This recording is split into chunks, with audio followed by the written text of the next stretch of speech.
like this is the thing I like about since I work at a college, I get to converse with a lot of kids. I get to work with even though like I work in IT, I get to converse with a lot of people in student life, and I like to also provide my content creation background and try to implement it into my school.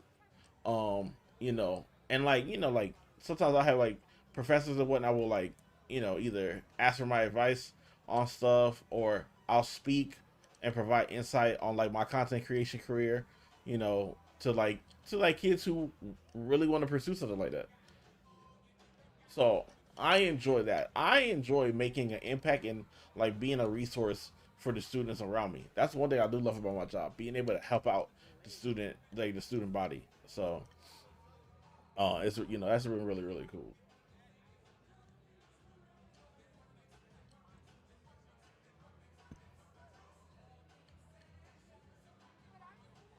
But because like I'm like, bro, like I was so hooked on like, oh, I want to go into the gaming industry. I want to get into the gaming industry. I want to get to the gaming industry. But I ain't gonna hold you, bro.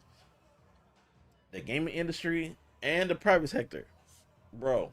The way that they are laying off people left and right. They are laying off people like it ain't nothing. You sneeze, you getting laid off. And I'm like, fam, like I can't live with, like, it sucks when you work so hard every single day to make a living, to make life comfortable for yourself, to actually try to enjoy life in some type of way. And then that's so that you gotta, like, and unfortunately, it's like a lot of people don't think about it because they're like, oh, well, if I work, I do my job, there should be very little reason that I would get let go for something. And Team Boxing then League they is get let brought to go, you and by it's like Balance of it's a Nature. complete shock. In boxing, And it sucks. consistency beats intensity. Balance of Nature supplements. I hate help that. you I stay hate that feeling consistent for with any. ingredients I hate and people that have whole gone through that. you can And I easily hate. slot into your daily routine. Go to I hate the thought of that. Use code TEAM and start today.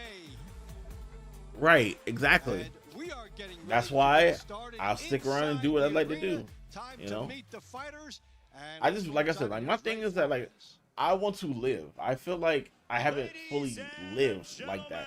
Like I've done so much, but I want to like really, truly experience life, For man. tonight's Team Boxing League Week 2 matchup between the visiting Phoenix Fury and your Boston Butchers.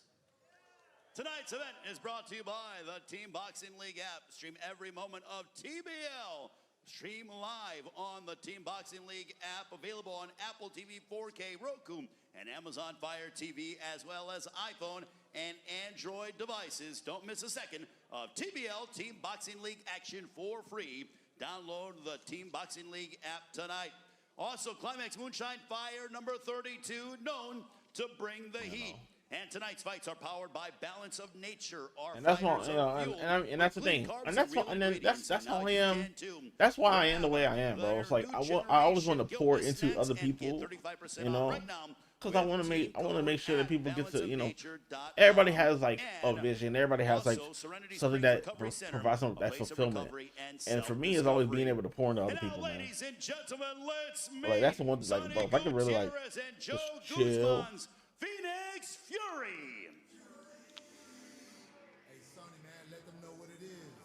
Like I want to travel. I want to go to conventions. Most I want to interesting things like you'll see see places. I want to boxing, just the parade, experience all life. the fighters Do coming things in out of as the a ordinary. team. With their coach, their Hey, y'all got mask on? Okay, this is the Phoenix Fury. and, All right, listen. See, all y'all coming out with mask on, y'all better. Oh, he don't. All right. Oh, he do got a mask on. Y'all better not get knocked out. Of the bird masks as well. caught the league by It's the storm Phoenix with that Fury. match. You're So ready here's today. the deal. If this is your first time watching the Team Boxing League, 24 rounds, right? 24 3-minute rounds, right? Not So only is who each of these starting, fighters, or majority of the fighters, fight one round, And we right? mentioned They have the intro round, fighters who have right? The launch round, walk before and then you get a have the chance middle to rounds, which so this team rounds 1 environment through is 8 are the launch rounds. The middle rounds, 8 to 9 through 16, and then and then 17 to 24 are the money rounds. a lot of good things. Knockdowns. The Phoenix Fury are Sonny Gutierrez If you and win, Joe Guzman. if you win by knockout, Daniela right, or a Lopez. TKO, you get 4 US points. Army veteran, right? All-Army If you, champion, Golden Gloves and national champion featherweight. If you win Daniel by decision, Bailey. if you win by decision, I believe you get Hernandez you Cardenas. get 1 point. Lightweight Kevin you get 1 point, and then if you get knockdowns and win by division, you can get a maximum of 2 points per. You get a maximum of 1 point per knockdown with 2 at the max. So it's pretty much like, so think of every round. Think of every round like a round 12. I'd be mad as hell if I'm on the team. My team can't fight, brother. the fight we did, I think last week, one dude got clean.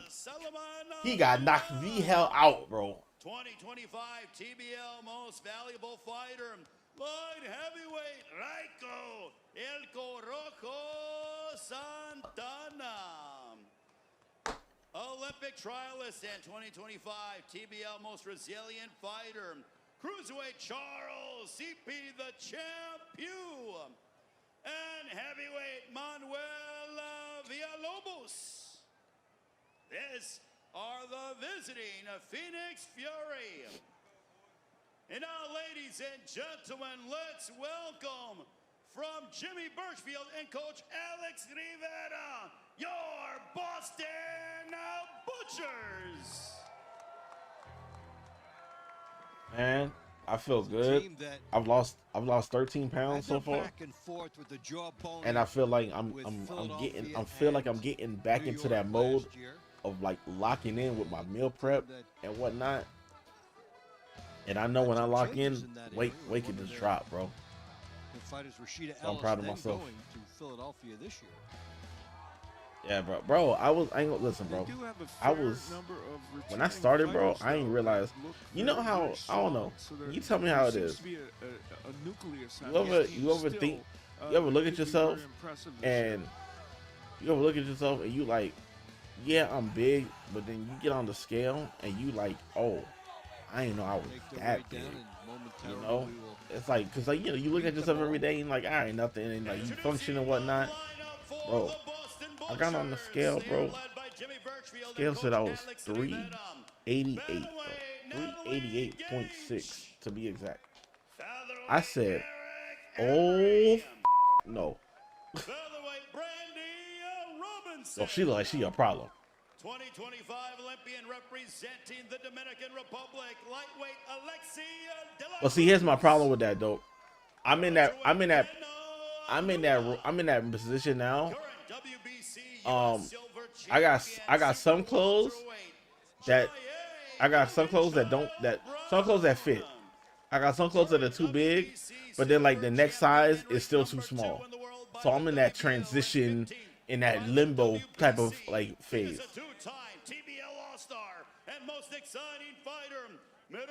So I started doing serious meal prep on March 20th.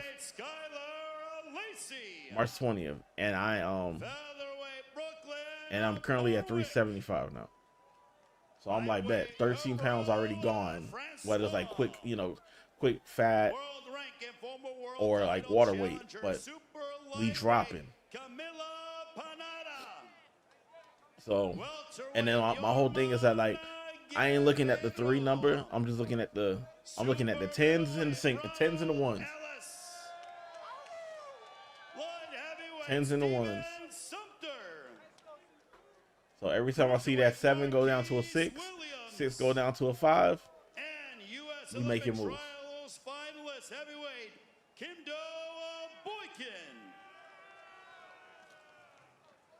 Ladies and gentlemen, this. Yep, that's it, bro. I haven't, bro. My closet still got the whole bunch of clothes of where I used to be, and I'm like, I'm coming back to wear them. You know, the lowest I was in recent time was 254, and that was in 2019. And I'm like, I'm knocking that back, bro. I'm gonna knock down that 130 pounds easy, and then I'm gonna get back to where I was. And then I'm gonna drop down from there too. So if I get, for me, I'm trying to get back to that 205 live, man. Let me get around 205, 225, you know, and then I'll really see how I feel, and then try to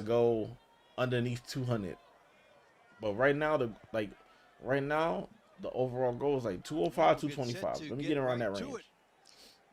Natalie All right, Gage here we from go. Indianapolis, 3-1 Here we go. MMA career. Was So, a think of ballerina these rounds before like being all attracted like to a round, contact like sport. last round, and they This got to is go a at match it. in which we have 2 women who are making. So you're gonna see a lot of quick debut in the swinging. Team Boxing League. Oh, nah, you can't do that. Daniela Lopez, who is 5-2-1 as a pro. Lopez says that And she and plays these as my fights actually do coaches go on their provide, professional boxing motivated record. to lead and learn different Like they have styles. a It's always TB interesting to see TBL what levels fighters um, are progressing through TBL matches as recorded fights.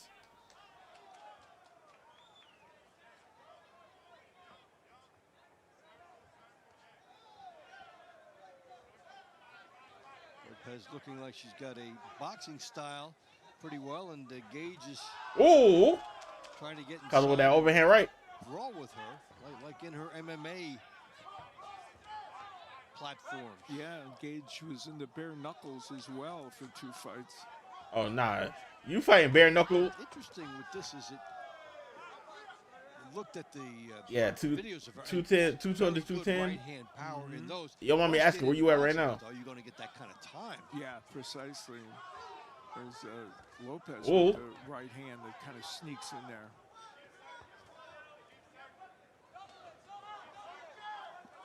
Lopez moving pretty well. Oh, Yo, she just keeps- missed with that. I love that intention though. Round 266, true. Yeah. Step to her left and then just missed with the right. I mean, hand. do She you was have honing in time to meal prep? to land that? 'Cause right like I hand say, I'm closer. always like I say, I'm looking for people to if people want to meal prep with me, you know, and we just like, you know, The Gage jab, and interestingly, like her name, she's trying to gauge how quickly Yeah, she like- can get in with that right. And that's the thing, bro. Oh, she's bro, she is throwing with tagging it her. and not throwing it with commitment. Yeah, So man. that's Like I part of said, the problem is I love it. the Like step right in. now, right now, the main goal is let me get under 300. Different levels of competition. And And if- she eats another jab, which just Let me- blocks her momentum.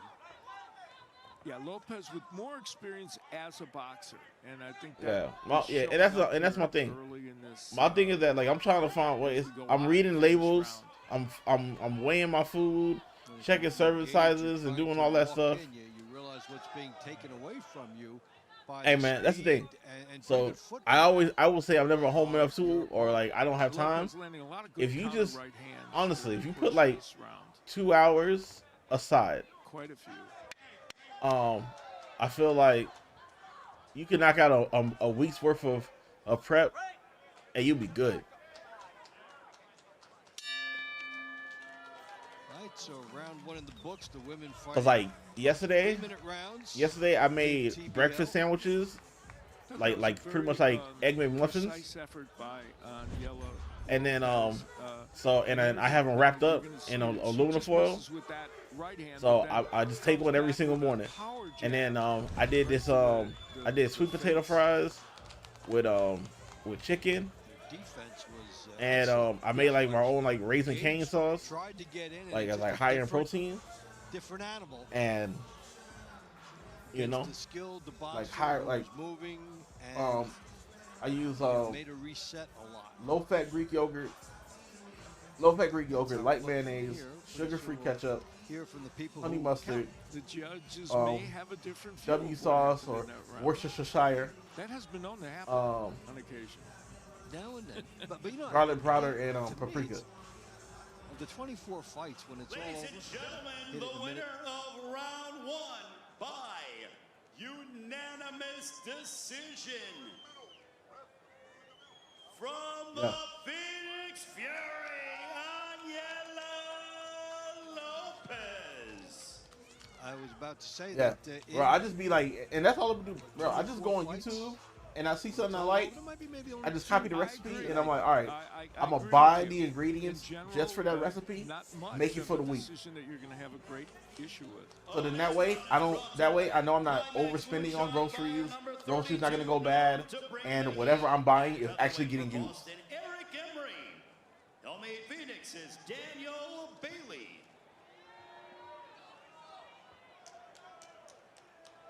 All right, so Phoenix steps off the plane and has a point. All right, so 1-0 Phoenix. Man will try to make it 2 as he goes against Eric Emery.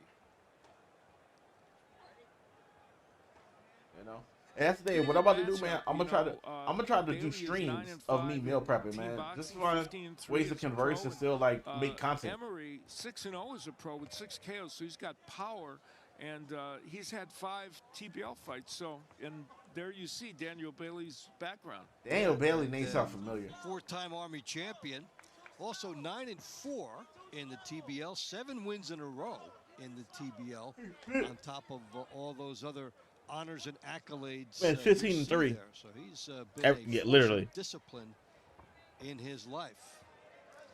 And Eric Emery on the other side, 2-3 in the TBL, some good wins, but also losses to Victor Abreu and Ariel Perez de la Torre. So he's gets a real good effort. 2 minutes left to go. Up short another as he's looking for Round 2. Consistency. And Abreu is an excellent boxer, so a loss to him doesn't diminish you in any way. Yeah, we saw that over the weekend with some of his handiwork.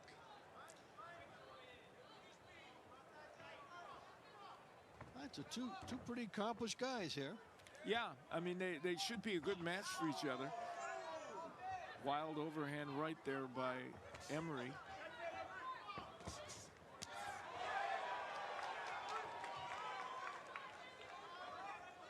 I mean, Emery is a knockout artist, a knockout artist with all his pro fights being by knockout, but that doesn't always translate in this format with 1 round to get it done in. And you see some of that when you come in and you try to launch your right hand and your opponent is still fresh, so the reaction time is there, the movement is there to get out of the way.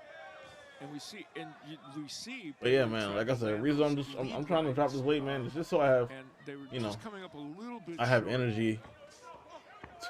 I have energy to take care of my daughter. Figuring out the right distance if they can, you know, and for overall health and well-being. So far, but you know, for either man, that hasn't presented itself. And so just take a look if you're Bailey. There you go. Tag him. There we go. There, 44 seconds left. There's risk involved in obtaining the positioning to do that. So you're trying to maybe take another step and a half closer, and that's when you're exposed. I don't know who I would get it to. This is going to be a very tough round to judge. Oh, a right hand good punch. Emery trying to get points now. Right hand centric. There you go. Tag him. There you go. Get at him. Oh, don't get hit. Don't get dropped. Don't get dropped. Don't get dropped. Good chin. Good chin. And so there we go. That's what we needed. Reacting to the reality of the scoring in this. Yeah, bro. Not much had been landed. He was hit with a clear one and immediately went into this overdrive like, I have to answer. Because there hasn't been much to go on. That might be 1-1. So you've got a burst from Emery and you've got counter-punching from Bailey. That might be 1-1. If it's a draw, nobody gets points. That was a good end of the round. At the end, Bailey trying to got tagged. I might get that to Emery. I might get that one to Emery. I might get that one to Emery. Good clean punches at the end of the round. That's gonna get you a point. They were clear shots. That bodes well for Emery. Boston might get the first point right here. Ladies and gentlemen, the winner of round 2 by unanimous decision from Boston, Eric Emery. Well done for Eric Emery. Yeah. Did all of the best work in the last 25 seconds. Got the shots. Got the shots to connect when needed the most. At 1-1. Yeah. But yeah, bro, dope. It's, you know, like I said, like for me, when you really lock in and you start like being annoying. Oh, she is. What's her name? Brandy Robinson. Hey, Brenda. I think you might get knocked. Brandy, like, she is a problem. This is a match. Really looking forward to this one. Brenda Hernandez Cardenas, a 30-year-old that I mentioned at the top, could be an anchor for the Phoenix women. She's 7-4 in team boxing league, but Brandy Robinson at 37, a veteran pro. She's 5-0 in the pro ranks, and she's had 9 TBL fights, so she's a solid fighter as well. Interesting look. We talk about Brenda is 30-year-old mother of a 10-year-old. Told by her parents that the boxing was a man's sport. Brandy might rock her. So she went and visited a gym in junior high school. Later got back after she had a baby. And interesting, the honesty. She said, I was a little bit insecure about my looks after having a baby. So I went out there to try and do something and like work my way back into shape. But she not only Brandy looks like she is a. She worked her way all the way to the TBL. Yeah, very impressive. Right now, Brandy is controlling the ring, cutting it off. Don't fall. Brandy Robinson. Well, look at the hand movement. Has a win over Leanne Calderon. Oh, good shot. Good shot by Brenda. Yeah, she's 5-4, so she's had enough experience here to understand this format. Came off of a decision win outside the TBL in November, so been riding a good run here. Yeah, she beat Jade Mason Wong in that match, and she came out on fire here. Let's see if Cardenas can take back some of the momentum. Nah, if somebody swings and they saying what? Nah, that means you're a menace. Get inside. You know that jab. Look at it. Look at it, like something that's really making her. He's really controlling.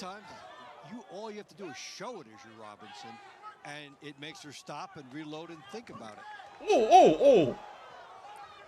See, Brandy, you know she got experience because as soon as she got the clinch, she went right into defensive mode.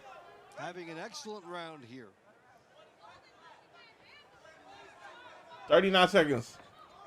Cardenas has. This is a clear win for Brandy and Boston. Boston about to go up 2-1. Now, if Brandy can get a knockout in the last 30 seconds, that's a big 4 points. If you're a body puncher, you're a walk-down fighter, you have time, go to the body for a couple rounds. Brenda's trying to go for the knockout. Your opponent down, but not in the 3-minute format. This has been unfavorable to her tonight. And credit Brandy Robinson. This has been that's a very good effort by her.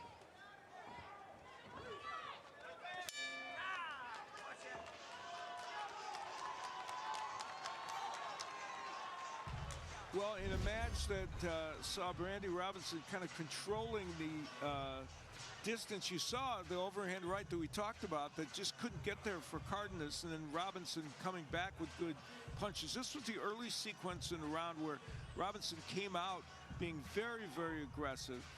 And her combination punching, not everything landing, but clearly some of those shots getting through, and Cardenas just not able to land herself. Positioning, very important. And Robinson will also be rewarded for what she did not allow to happen.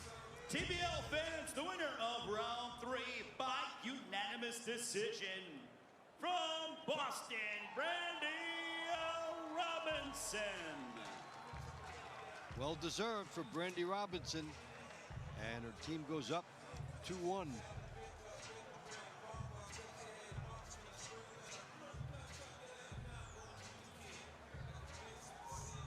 Tonight's fights are powered by Balance of Nature. Our fighters fuel with clean carbs and real ingredients. And now you can too. Grab their new Guiltless Snacks and get 35% off right now with code TEAM at balanceofnature.com.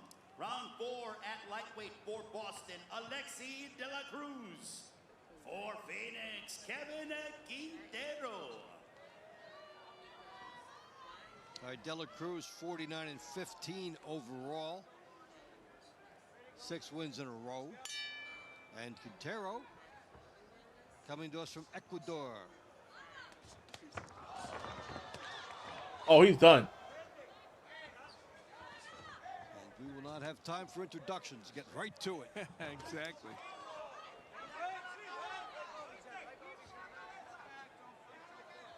Quintero and De La Cruz.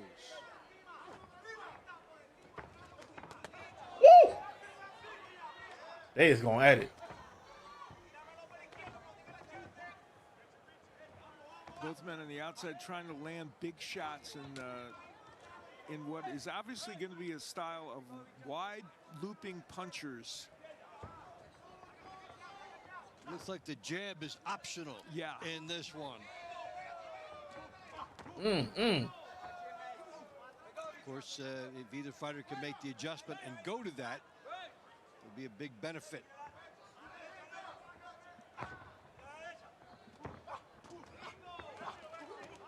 Quintero dealing with the lefty style in this fight.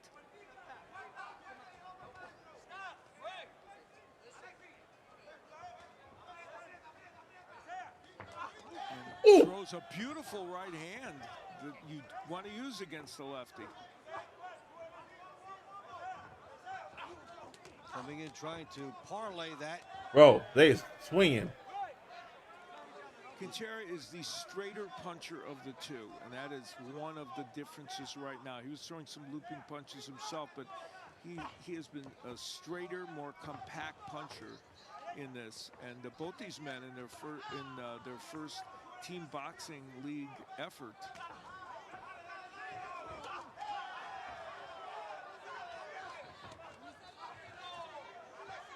Tough for Quintero how the one punch then led to the idea of going for more. Fortified by the result of that, and it has brought closer to his opponent, distance-wise. And he's using a jab as a rangefinder to get that distance to land some of those shots. He's had 30 seconds. His opponent, Quintero's had De La Cruz on his back foot really for almost this entire round. And that is the stylistic move that the judges traditionally reward. Looks like the ring general in there of the two fighters. So is Phoenix about to tie this? An occasional good jab from De La Cruz, but beyond that, not a lot of effective offense. Mighty got the Phoenix there. That was good. They were swinging wildly, though. Well, the 25-year-old Quintero, the Ecuadorian, did some very good work that was one of the early right hands that knocked De La Cruz backwards.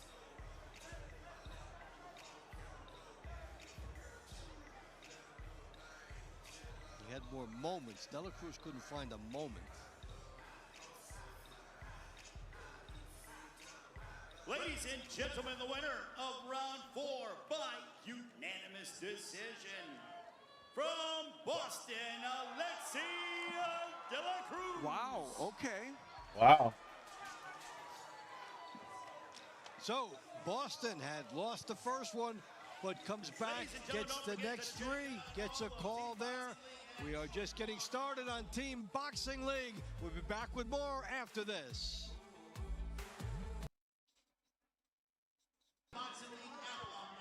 All right, 3-1 Boston.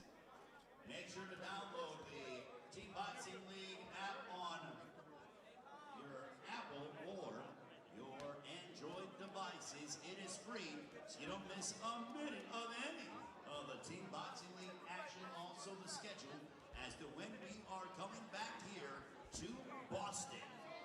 Our next round, round 5, is moments away.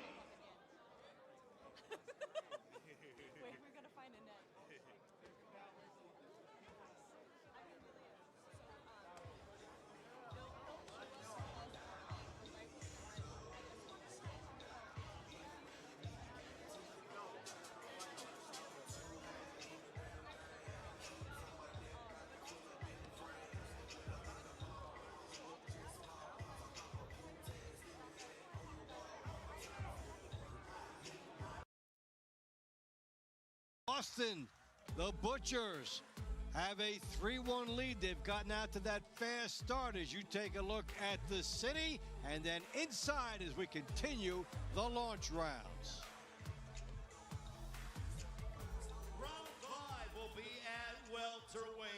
Boston, Keno Luna. For Phoenix, Judah Yisrael.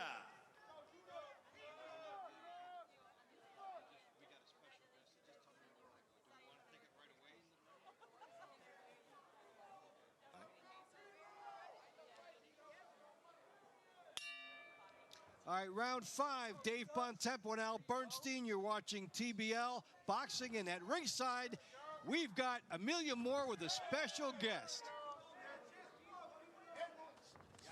Hey, ladies and gentlemen, I am down here ringside with Annette of the Phoenix Fury. Right now, this is your debut with the Phoenix Fury. Tonight's your first fight. It's been how many years since the last time you were in the ring? I think it's been about 15 years. 15 years, that's incredible. So currently, in between that time, you've been working with the Athletic Commission in Phoenix, Arizona. I'm also on the boxing commission for the Bosco Yaqui tribe in Tucson, Arizona. That's incredible. And coming from that side, being able to see this type of format, what are your thoughts? I mean, here you are as an athlete.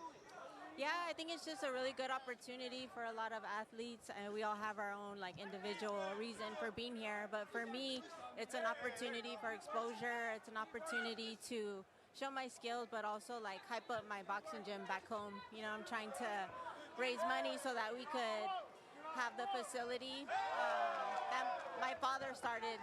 You know, when I was a kid. So there's a legacy behind it. That's my purpose for fighting. But also, be careful, we might get rocked.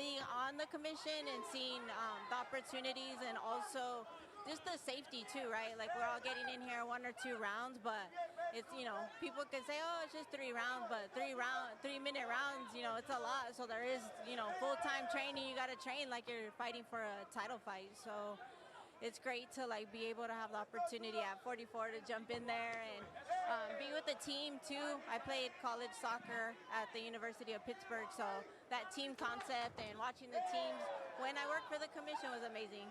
Thank you so much for your insight. I really appreciate. Good luck when you into the middle rounds in your next bout. And Dave, we're going to send it back to you in the studio to get us back in the ring. Okay, thanks, Amelia. Well, if the judge doesn't like the score later, maybe somebody will have to listen to her. She may know what she's talking about. Meanwhile, they are going at it here in this matchup. I mean, both men have been battling away. Keno Luna, the left-hander for Boston, has landed some pretty good shots, but so has Judah Yisrael. Excellent stylistic matchup as this one has turned out to be. Behind them, you see Skylar Lacey getting loose. He will be heavyweight representative for Boston later on. Yeah, Luna is landing some really nice straight left hands and going to town now. Pouring it on, everything. Yes, Raps. Good sense of timing, too, to do it right at the end. Don't leave anything on the table. Well, it's a good round, good competitive round. Nah, the way that your hair looking, bro, you lost. And here was that sequence where Luna was coming forward, not everything getting there, but some of those punches landing, especially some of the straight lefts like that. And had him on the ropes during a good portion of that first round. Some good counter-punching, though, by Yisrael. Team Boxing League fans, the winner of round 5 by unanimous decision. From Boston, Keno Luna. All right, so Boston gets out to its biggest lead of the night. 4-1 Boston. And we've got Jaye Brown. Round is brought to you by Serenity Springs Aragon Recovery going Center, next. a place of recovery and self-discovery. Round 6 at super welterweight for Boston. It is Jaye Brown. For Phoenix, Aragon. And this is going to be a tough place for Phoenix to try and make up some of this margin, because Jaye Brown would go into this fight a kind of a favorite. You know, he's 17-5 in TBL. He's 19-2 as a professional boxer, and for Arian, he's coming in here with no pro experience and no team boxing league experience. Yeah, in fact, so this is like a debut. Fighter born in Cuba and then began boxing in Las Vegas. Wants to be known for being creative and expressing himself through art. So a very thoughtful individual, and he would like some of that art to be here in the Sweet Science tonight. Standing in his way is a formidable opponent in Jaye Brown. Brown has a win over Rashidi Ellis, now his teammate on Boston, who we're going to see. But that's one of his victories among those 17, and that's an impressive one. Also has a win over Charles Garner, who's well-traveled, and Giovanni Estella, who we met and spoke with last night. Who looked good as well. Looked good as his team, Miami team, rolling to a victory. It's always good to look in there and see these matchups against other TBL people and then see what they might take away from that. Arian is, he's showing a composure in this match. We mentioned he's going in against a man that, has more experience both on the regular pro circuit and also in TBL. But he is not losing his composure. He's keeping Jaye Brown at a distance. Not landing a lot, but neither is Brown, for that matter. Both men using the jab extensively. By being patient, basically maybe cajoling Brown. Do you want to be impatient? Do you want to try to make that first mistake? Yeah. And some nice right hands by Arian on the inside. He's showing himself to be, he just got popped with a couple of good right hands by Brown. He's hanging in there against his veteran. On the inside, though, Brown is doing some excellent work. Yeah, he welcomes that the trip right inside to get in his face. He's figured something out in the last minute. Yeah. And that's a lot of what this is about. See what's working for you stylistically, measure it quick.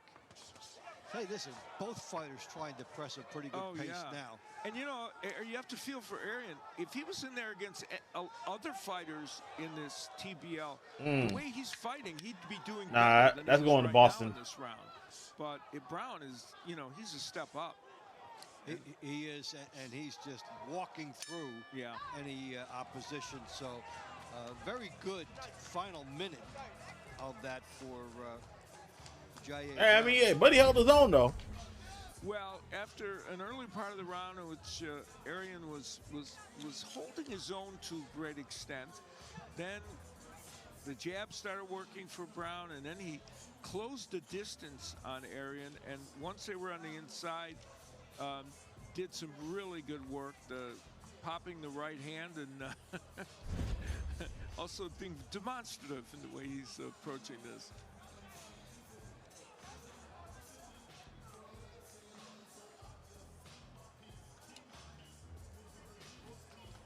Fight fans, the winner of round 6 by unanimous decision from Boston, Jaye Brown.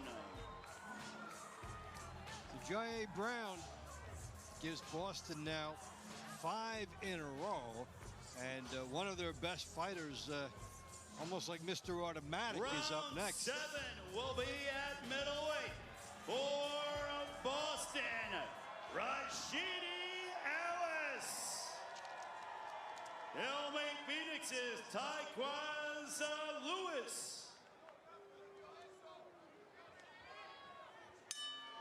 Here we go. Round Right, 7. So Ellis, 28 damn! I don't know about this one. 25-3 in the TBL. So that's just basically Mr. Consistent. And Hey! He doesn't know. He hurt. Yeah, he has been, so good in team boxing, and headbutt. It's very hard to beat him. They had a clash of heads here early. I mean, a team boxing. Nah, but he got clocked 3 times right in the start of the fight. Again. And they going at it. Bringing the heat a little bit, Lewis, but let's see if he can keep that up. Ellis choosing to get in and engage with the bigger fighter. And you see the intangible good evasive of the head movement and the speed and the instinct. Yeah, Ellis is a very quick puncher. He's in trouble. He's in trouble. He wants to be at 154, 147, but still lots body of shots. Speed and good Another uppercut. Uppercut on the inside. He is clocked, bro. And when you see a guy like Ellis moving, he nails Lewis, and here comes Ellis thinking about that, bro. Get the left, bro. 4 points for a knockout. You get 1 extra point for a knockdown, and he had notions of it there. Oh, bro, you wasted an opportunity, bro. But still a lot of time to go in this round. And you know, right there, good power punches, and another one by Ellis. He's not really a middleweight. Not you laughing, bro. Get the points, bro. 147-pound guy, and he's not a monstrous puncher at those weights, so he'll land great big shots. They're probably not often knockout shots, but certainly he's scoring as he always does. Bro, now he's taunting, bro. When you see a guy move up like this, you realize what that person's probably doing for the team aspect. Yeah, you say, okay, that's right. We might have a second or third good fighter at 47. Let's move Rashidi up. And now we're strong all the way through that middle area. Yeah, totally the case, Dave. And he's having a ball in there. Rashidi Ellis is having fun, mugging for the camera and just having a good time landing combinations. Bro, he is tagging him, bro. When Rashidi Ellis gets on this kind of roll in boxing or the other circuit. Oh, you're tired, bro. Protect yourself, bro. 15 seconds, bro. Just protect yourself. Body shot. Body shot. Body shot. Now he can be hit as he decides to engage, but my man dropped his mouthpiece twice. Veteran, skilled fighter. Have a little fun, Rashid. I would say he's enjoyed that round. You know, just a guess on my part, but. And you know, bro, he keeps dropping the mouthpiece. Lewis, he stepped in there with somebody really, really good for this team boxing debut, and that was a left hook by Ellis that did stun Lewis during the course of that round. You see, and Lewis trying to get some offense going, but Ellis was having none of it. He had a good time during that one round. TBL fans, the winner of round 7 by unanimous decision, Rashidi Speedy Ellis. Well, just the guy you want to have. Our final launch round will be there we go, round 8. Division. 6-1 Boston. It is Skylar Lacey. All right, it's the heavyweight. By Phoenix's Dante Stone. It's the heavyweights. Right, so somebody might get dropped. Been one of the emerging and steady stars on the Boston team.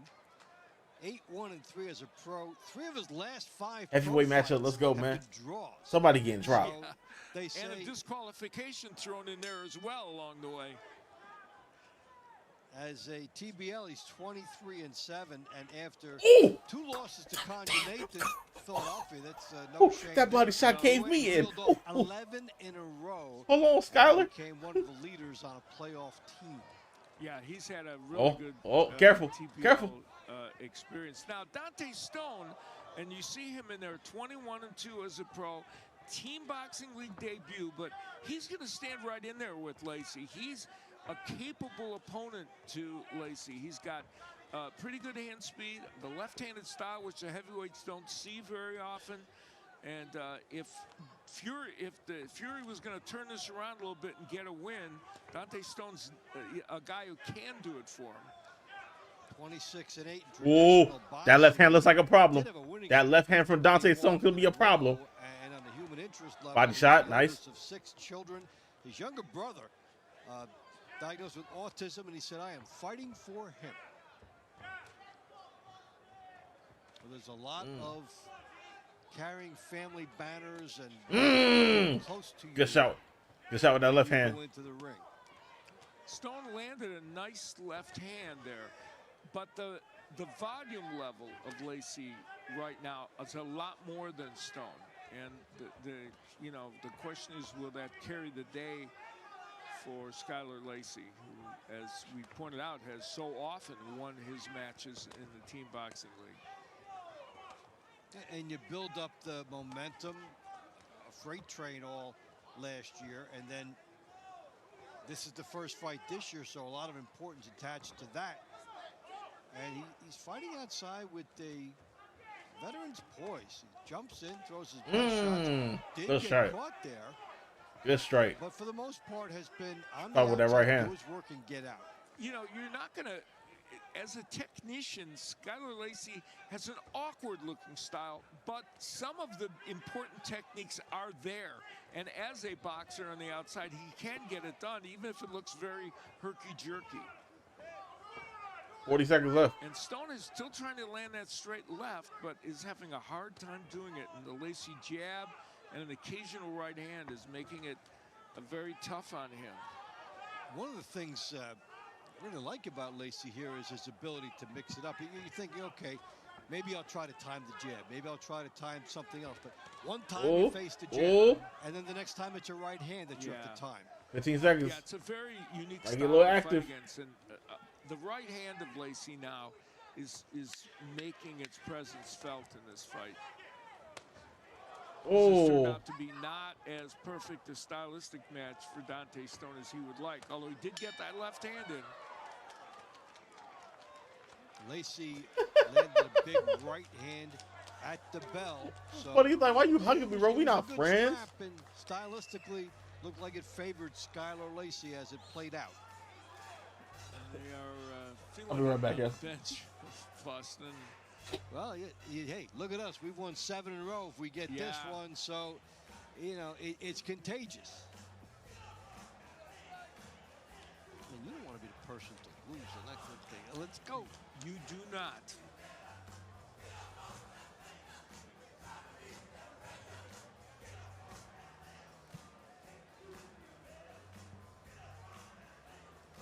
Ladies and gentlemen, the winner of round 8 by unanimous decision from the Boston Butcher, Skylar Lacey. So At the end Skylar of the Lacey launch rounds, Boston pads leads his Phoenix 7-1. victory total and That'll conclude keeps our Boston launch rounds, well the middle ahead rounds as we all the conclude way. the launch rounds. And now let's go Also, to ladies Dave and Von gentlemen, Temple make for sure some to So follow Phoenix us took the what's first to come round, on Team and then Boxing. Boston went on a 7-round run. Let's see if that continues on in the middle rounds. During the Easter week, make sure that you enjoy your holiday, and you can do a scouting report on all these teams we've seen this week.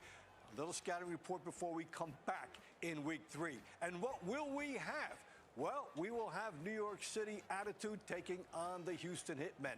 And one we are salivating for, Las Vegas going to Philadelphia. Hey, they smoked the smoke before. Can they do it again? Kai Brooks making a lot of noise in this league, the big heavyweight. And then San Antonio taking on the LA Elite. Stay with us all season long for TBL, Friday, Saturday, Yeah, and nah, Sunday. this is my first time hearing about it too, but it's really dope. So Majesty, I'll give you the rundown. 24 rounds, right? So there's legit teams. They have 24 rounds and different weight classes, and they fight. Each person fights 1 round. Some might fight 2, depending on how the coach wants to like assign it. So they do a 3-minute round. If you win by decision, you get 1 point. Right? If you get knockdowns and you win by decision, you get the point and a maximum of 2 points for knockdowns. Right? So like if you had like 2 knockdowns, and then you win by decision, you get 3 points. If you have if you got one knockdown and win by decision, you get 2 points. If you win by KO, knockout, or TKO, you get 4 points. And then if you if it goes to a draw, you get 0 points. If there's a forfeit or disqualification, whoever wins gets 4 points. So they have 8 rounds called the launch rounds, which we just saw right now. And now we're about to go through rounds 9 through 16, which is the middle rounds. And then rounds 17 to 24 are the money rounds. And then whoever team has the most points after the 24 rounds wins the contest. So think of it as like, so you know how like a heavyweight fight usually has like 12 rounds? Think of it as like 24 round 12 type rounds. But you gotta be strategic at how you go at it.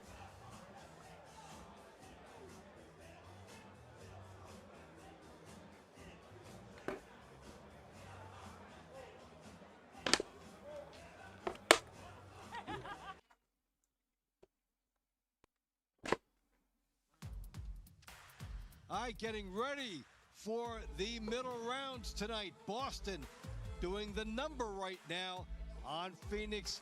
Yo, what's good? What's good, Vinny?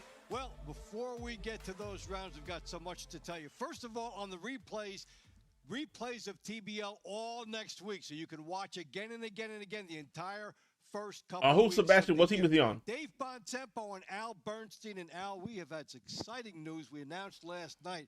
And we think about it some more. The major expansion for the league next year. Oh, we're expanding. Adding 8 new teams. Are going to be added. Integrating European teams as well. Oh. And I personally think the European teams in Dublin, Birmingham, London, and Manchester, what you and I know about the UK fans, they're going to appreciate this format and really enjoy it. Yeah, they really will. So we got San Diego, Chicago, Detroit, and Puerto Rico, Dublin, Birmingham, London, and Manchester on the European side. That's fire. Part of the league. They will be very so now that's what, I 20 totally teams? Agree with you. A 96 event season with that. Hey, you know, we were right about it. We thought Chicago might come in. We thought Detroit might come in. That all of that made sense. And then San Juan and then the European circuit. You made a good point about that. They'll be right on it. Yeah, I think it's right. Salomon Duran? You know, they love shows at the York Hall and places That's like that where I think team boxing has that same feel. And I think they're going to get on board with the team aspect of this as much or more than the American fans. All right, let's go to tonight now into the middle rounds. We just saw a big move by Boston to start. What is your favorite look in the middle round? I'm going to go for round number 9, which is Tierra Brand taking on Brooklyn Barwick. Brooklyn Barwick, a good professional with a 4-1 record, coming in here hoping to make a statement in team boxing. But Brand, who came to team boxing last year after amazing amateur credentials, became the star of the night on her very first team boxing experience and parlayed it into a very good season last year. Dave, she could be a big factor for Boston this year. So we'll see how that all plays out. We are now going to go back inside to get started with the middle rounds. Oh, you got it. All right, here we go. Middle rounds, 9 through 16. Stream every moment of TBL Season 4 live on the Team Boxing League app, available on Apple TV 4K, Roku, and Amazon Fire TV, as well as iPhone and Android devices. Don't miss a second of TBL Team Boxing League action. Sunday's been good. Been chilling. The middle rounds in the featherweight division. Been chilling. How about you? Boston, it is Brooklyn Barwick. For Phoenix, Tierra Brand.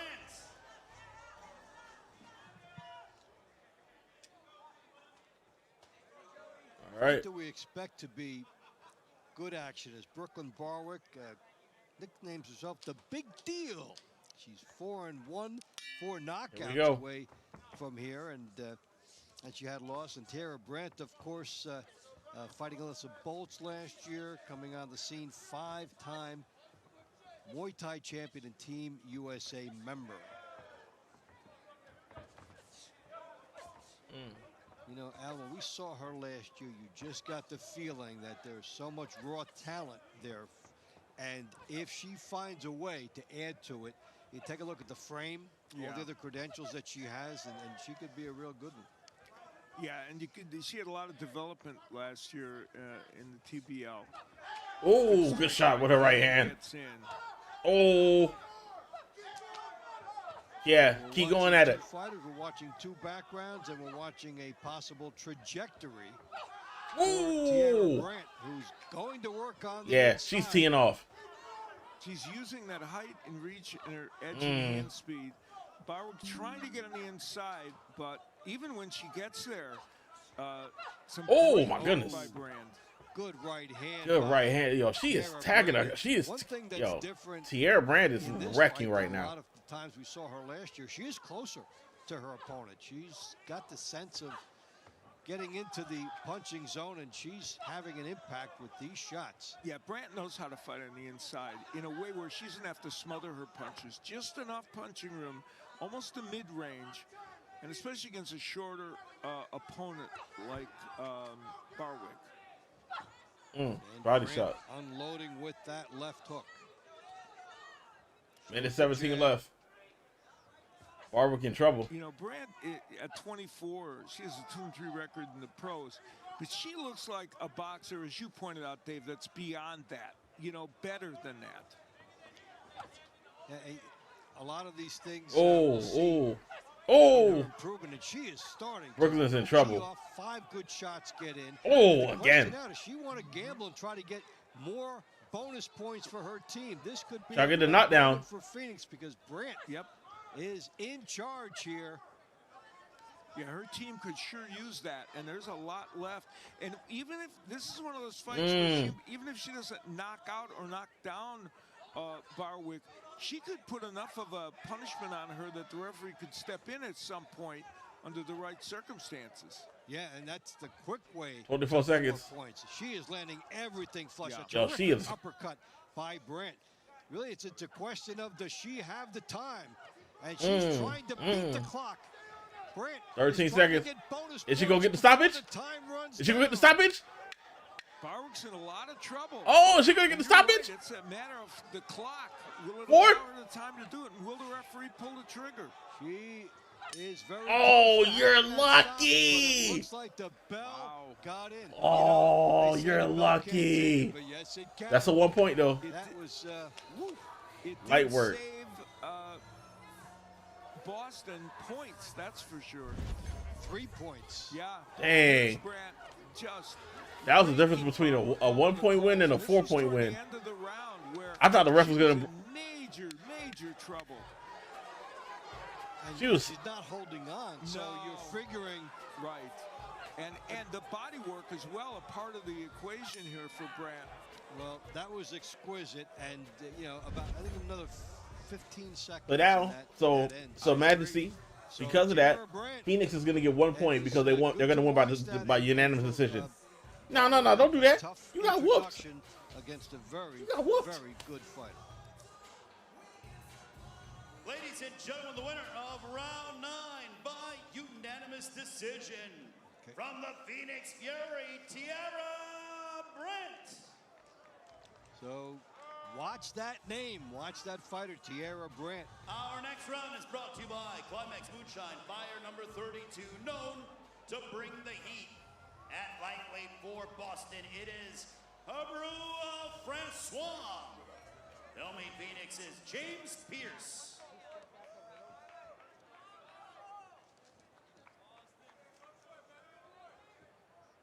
Phoenix will try to add to what it is. Well, we talked about that big deal a moment ago at the expansion. Amelia Moore is with League Commissioner and CEO Kevin Cassidy. Go ahead, Amelia. I'm down here with CEO of Team Boxing League, Kevin Cassidy, with some massive news of expansion that we're walking into to see Season 5 in the 2027 year. So right now, I mean, we're already looking at more fights this year in Season 5, Season 4. Talk to us about what's on the horizon. So for Season 5, for the 27th season, 8 teams in the United States, but we're all London, Manchester, and Birmingham. And so we're going to add the Midwest, Chicago and Detroit. So we're going to have 20 teams in Team Boxing League and 96 events. We have 56 events this year. We'll have 96 next year. Dang, so they're adding 40 more events. Team Boxing League. That's a dub. Just absolute nonstop action, bringing more and more fighters now looking at expansion more globally, getting into the UK. This is incredible news. Anything that you're particularly very excited about from this new expansion? So one of the things I forgot to mention is we're going to be in Dublin. My family's from Ireland. I'm very happy to be going to Ireland. I was over there recently meeting with all the fighters. It was amazing to meet the origination of boxing. St. Francois, because he's from Haiti. Club in Limerick. Well, Francois. I want to give a shout out to them. Really a lot of respect. Thanks. So excited to see the new talent that we're going to be pulling in next year. This year's going to be a blowout. Keep tuning in, everybody. Dave, bring us back into the ring. All right, thanks, Amelia and Kevin. Congratulations on that big deal. And what it's like shockwaves through the TBL and probably the business world that type of massive expansion can happen. Usually it's a team here and a team there. Yeah, it's going to be a lot of fun and dramatic.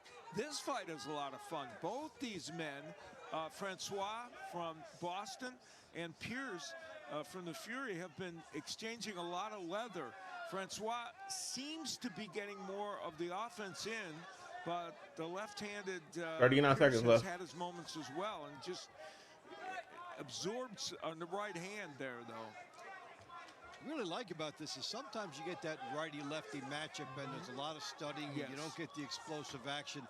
These guys figured that one out right away. Yeah, that's a very good point. And at distance, Francois has had a better go of it. And the jab, which sometimes right-handers don't use enough against lefties, has been there. Careful. So Phoenix energized by that big effort by Tierra Brent. Can they make it 2 in a row? We saw the bench excited after her performance. Yeah. Do they get points or does Boston have a stopper? I think Boston wins that one. Well, Francois had some, Pierce landed some straight left hands like that early on, and Francois did his share of offensive work as well. All right, so a lot for the judges to carve out. That was an excellent fight as we were watching that and hearing the great news about Team Boxing League. Get better and better, bigger every year. Fans, the winner of round 10 by way of split decision from Phoenix, James Pierce. All right, so the split for Phoenix, clawing their way back in. 7-3. Super lightweights will take the ring for round 11. Boston will feature Camilo Panada. Show me Phoenix's Annette Agredano.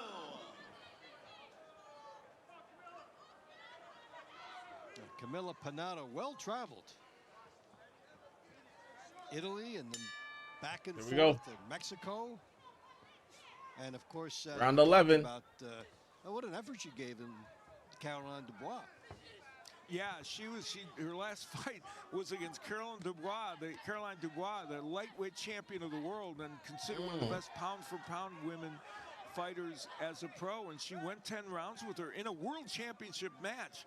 And that brings her into this match. So for Annette Agredano, who is in the first fight for 15 years. I mean, this is a lot to chew on.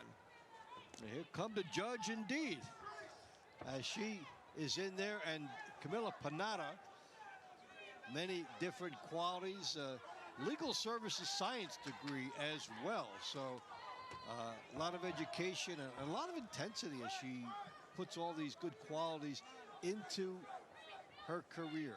She's had a really storied amateur and pro career at this juncture, and at age 34 still has plenty in the tank. And, you know, she's 7-7 in team boxing, so she's got a lot of good activity in this as well. Agredano is waiting in there. She's showing a lot of heart in this match. After that, you know, hasn't been in the ring for 15 years. It's a lot. Yeah. She's definitely holding her home for a 15-year absence. It is a big ask. And then you get in there and it's, oh my. Yeah. You could study tape. You could even work out in the gym. And you're in there and it's, oh man. Yeah, you're absolutely correct, Dave. And you know, Pennada is a really solid boxer. You know, she's got an 8-3-1 pro record. That's part of the reason she got to that World Championship match. And the fact that she hung in for 10 rounds with Caroline Dubois, which not everyone can do. And Pennada is really putting her punches together very well in this fight. And so here's something that people in the league would take pride in. Okay, here she just fought Caroline Dubois, but she's 7-7 in TBL. Yeah, so think there are about a lot that. of fighters who have, you know, had their way there. It's a very good point. She's fighting for a lightweight world championship, and you know, meanwhile, she doesn't dominate every time in team boxing at all. Though tonight she's having a very good night. I find that so interesting. Time after time, you come in from the circuit. There's no built-in edge to come here and dominate. There really isn't.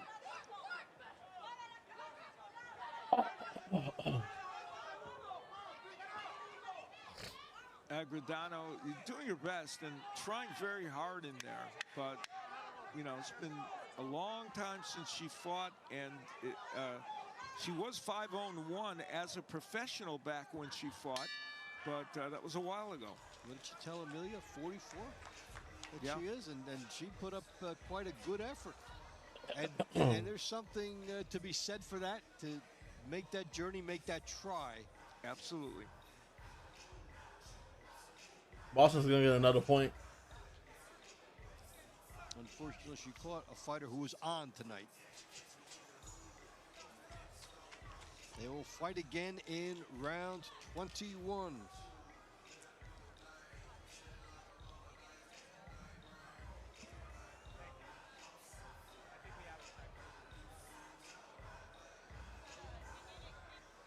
Team Boxing League fans, the winner of round 11 by unanimous decision from the Boston Butchers, Camila Pennada. All right, so Pennada breaks the chain, gets Boston back on its winning ways, up 5. Just train hard, they train consistently. All right, Balance Amelia of Moore Nature's has a new special guest for us. Go ahead. Support energy, recovery, and performance. Go. So I'm down here in the pit with Dante Stone, one of our heavyweights, and honestly, one of my favorite weight classes. Who doesn't love a heavyweight? Last year, you competed in the WBC's Grand Prix and made it into the semifinals, which is incredibly impressive. It's such a long tournament. What was some of the experience that you pulled from that? In terms of experience I pulled from the tournament, I'd say it is perspective on my style and how I can improve, but also how far I've come. 1000%, and probably just being able to adjust. Yeah, exactly. Being able to adjust, especially mid-fight, is key. How do you feel that that kind of translates into this? I mean, Skylar Lacey is one of our TBL's very decorated athletes. He's been with us all 4 seasons. Did you feel like there was a tempo change? Definitely a big tempo change from what I'm used to, but, you know, I try to prepare beforehand for it so that way I wouldn't be caught completely a fish out of water, if you know what I mean. 1000%, and I feel like you did adjust well, especially to his height. Oh, yeah, definitely. Me and Skylar have a little bit of history, so you know, I've fought taller fighters before. It's not unknown to me. Yeah, I think you did beautifully. Looking forward to future rounds. Anything else you'd like to say about being on the team as of your debut? It's an honor to be on the team. They're a good bunch of people, and I plan on sticking around. Can't wait to see more rounds from you, man. Very exciting stuff. Absolutely. Thank you for having me. Dave, can you take us back in the rounds, finish out this round? Thank you, Amelia. I do love the humility and blue-collar work ethic and approach by these fighters, and there's just another example of it. You know, we go back to the earlier days, and nobody would ever tell you they had a vulnerability or a weakness. They would not. I'm not trying to work on my style. I'm the teacher. and you love to hear someone say, I'm trying to work my way up. I want to learn. There's things I can take out of it. Yeah, absolutely. Here, 18 or 19-year-old Joaquin Camberas is having a pretty good round for himself. And we got a drop. Oh, he's done. Damn. I'm over here paying the bill. I missed it. And we have one. And do we have more than one? A minute still to kill. And there's a chance for 4. And then again, the big thing is you have to. Now I got to see this. I missed it live. Tag him again. Tag him again. Tag him again. Tag him. Oh, my gosh. The hands unloading. Stop the fight. What this does for a fighter. What's up, Jacob? Stop the fight. Throw the thing. On the other side of that, your team, so just keep it to that one knockdown if you can. You know, Camberas fought 3 weeks ago and got a knockout in the first round over Jonathan Godoy. So in the regular boxing circuit, and so now here he is bringing that into team boxing. I'm doing good, man. How are you? Unloading. Big chances here. 20 seconds to go. Another race against the clock like we saw from Tara Brent a couple rounds ago. Oh, he's in trouble. Big Hit him with an uppercut. He's down, bro. You don't have to drop your opponent necessarily. You can try to convince them. Yep, there you go. Yep. Yorman Guerrero hanging in there, just as Barwick did. Nah, I need to see. Boston, 3 points. I need to see this knockdown. And here's Camberas. What a nice right hand he has, and that is the punch. Oh, yeah, yeah. Tab. Straight right hands. We saw a lot of that last night. Caught him with a nice 2-piece right there. Fighters, and boy, we're seeing here, yeah, I mean, how you say, one extra point is going to be added on for that knockdown, so a good help. So that's going to be a 2-point win for Phoenix. Had 2 near 4-pointers in this middle segment, but they do get at least 1 here, and that's good because this team is inching its way back. That's what a power will do for you. So that's going to be 2 points for Phoenix. That's going to help them get closer. Ladies and gentlemen, the winner of round 12. 2 points being awarded to Phoenix's Joaquin Camberos. So do they get to fight again? All right, so Phoenix gets some momentum. 5-8. Okay. Phoenix is trying to come back. To be happy for because the big man, Charles Pugh, is going to be unmasked in round 15. Stay with us. It's getting heated up on TBL. The rest instruction not to stop the fight. Yeah. Well, so there was a one where the girl was getting wrecked, and I thought the refs was gonna stop. But no, they can stop. They can stop the fight if they want to. Well, you know how that goes. That can go left, especially with this point system.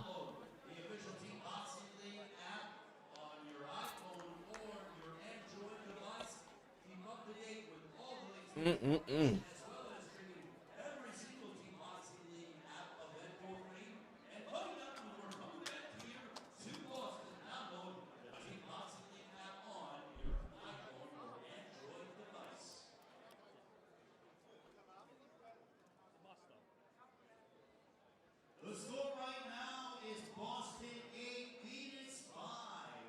A 3-point advantage for the Boston Butchers.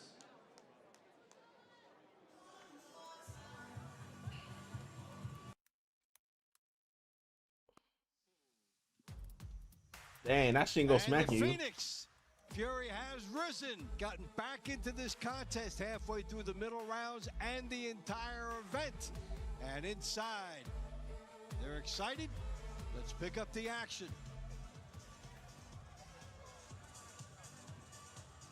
Fight fans, we begin round 13 at super middleweight for Boston. It is Ronald Ellis. Phoenix will feature Sebastian Salomon Duran. All right, this is go your boy. This your boy right here. Oh yeah, he look like he a menace. chance for Phoenix to crawl even closer. Tough guy in Ronald Ellis. Yeah, another team boxing debut. Oh, he fighting that Ellis Phoenix dude. with Oh, this might be a. Sebastian Duran, This gonna be a good fight. facing a veteran in Ronald Yeah, this gonna be a good fight. who This gonna be a good fight. 5 as a pro, and he has fought, you know, top. Oh, this is his debut. 68-pounders. Hey, yo! Benavidez, Christian Mabili, Yo, he's a up. number of others. So he's been in with some really top fighters. All right. The TBL people will know he's got Super middleweight. Hold on. Let me get some intel on your boy. So there's a 28, separate Sebastian comparison Duran. circuit. And interestingly, in team boxing, his 7-13 record isn't overwhelming. Ironically, with all his success in the rest of boxing outside of TBL, so it's one of those interesting situations.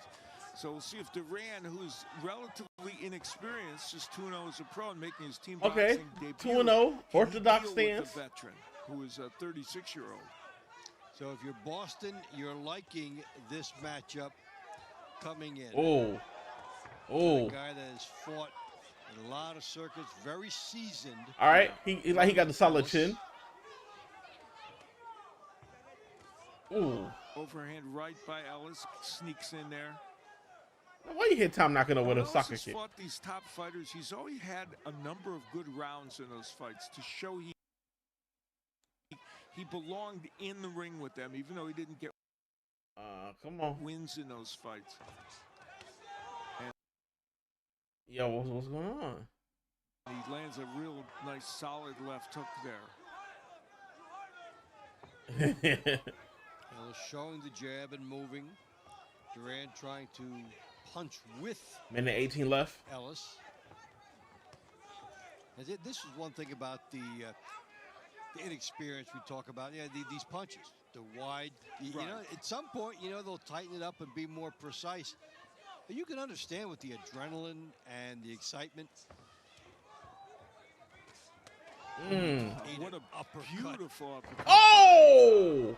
By, Was that a trip or a push? Now that one's a slip. Okay. The uppercut just before that. Nah, that uppercut was mean though. And delivered not super close from mid-range, though, not too far out for it to be a dangerous punch. Duran keeps coming forward, and as part of there you go. Getting hit with some of these power shots, there are counter shots from Ellis. And the coaches are thinking, please jab your way in. Yeah, exactly. Boy, you're right. That is running through their mind right now. You get the surge, and we've seen that a few times this weekend. Where All right, fighters good come hands. in and they've got their opponent backed against the ropes, and they walk into one, and it's a short one, but they walked into it. Such subtlety and nuance sometimes. Just a joy to watch. Well, the experience of They might give it to Boston on that one, but he held his own though. Everybody in their family, he, his brother and his sister, they all fight with impeccable technique, and that was the beautiful uppercut spinning. on the inside. Yeah, he The pushed push him. that sent Duran down, but not a knockdown. But a very impressive effort by Ronald Ellis. And you're right, an Ellis family reunion here.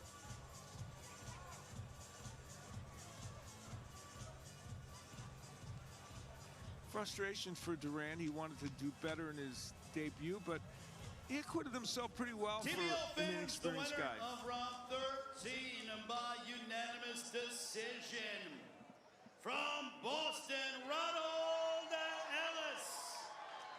The score, Boston 9, Phoenix 5. Our next round is brought to you by Serenity Springs Recovery Center, a place of recovery and self-discovery. Round 14 at light heavyweight. For Boston, it is Stephen Sumter.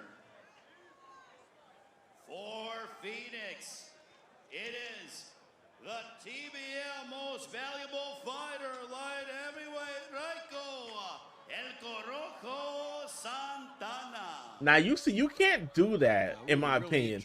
Don't be hyping the dude up, because if he gets knocked out, I'm gonna laugh. Raico Santana, like, grew a level after the TBL last year. Yeah, this is the fight you want if you're Phoenix right now. Raiko Santana gives you an opportunity to climb a little bit back in, as they're not prohibitively far behind.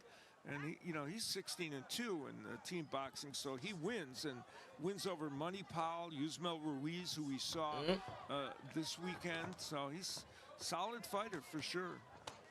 Going up against Sumter, who has his own interesting background. I think one of my favorite parts of that is it's a painting and a barber.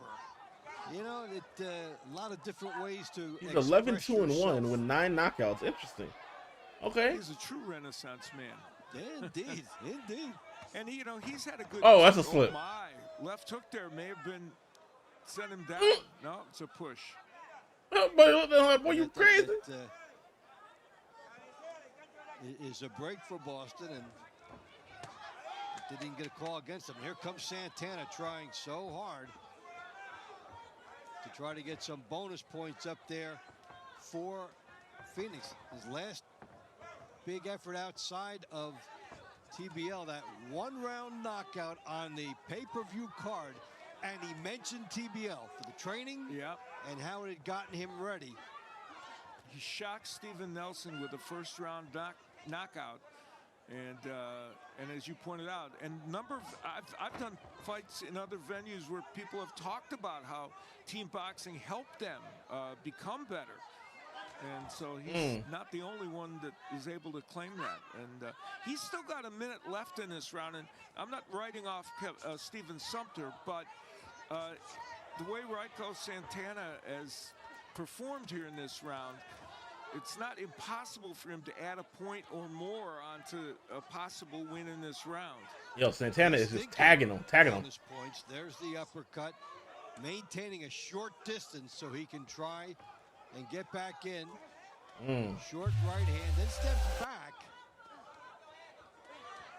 Maybe waiting for him to apply that. Now the footwork. So that sets up that's the press conference for the exchange that came after. Raiko Santana, he's landing. Not everything's landing because Sumter's doing some good defensive work, but he's languishing on the rope so much. Sumter's asking for trouble depending on what the referee's looking at. Yeah, you can sit there and maybe feel like nothing's happening, but if you're not firing back, you are a candidate to be stopped. So in the team scoring realm, this is a little bit of a victory for Boston. Yes. It's going to be a win for Phoenix on the scorecards, but they've got the lead, and it's only going to be one. Yeah, and Raiko Santana, this was emblematic of that round. So much activity just like this. This was where the trip happened. That obviously was not a knockdown. But Raiko Santana just, he wanted Sumter to be a little more offensive. He thought maybe he could land something cleaner instead of having Sumter shelling up on the ropes. So Santana does his job, and arguably Sumter did his. To keep it manageable, and Boston will maintain Team Boxing League fans, the winner of round 14 by unanimous decision. Out of the Phoenix Fury, Raiko Santana. All right, so Santana. And he's trying to come back. Takes care of business. 9-6. Round 15 at cruiserweight for Boston. It is Marquise Williams. For Phoenix, Charles Pugh.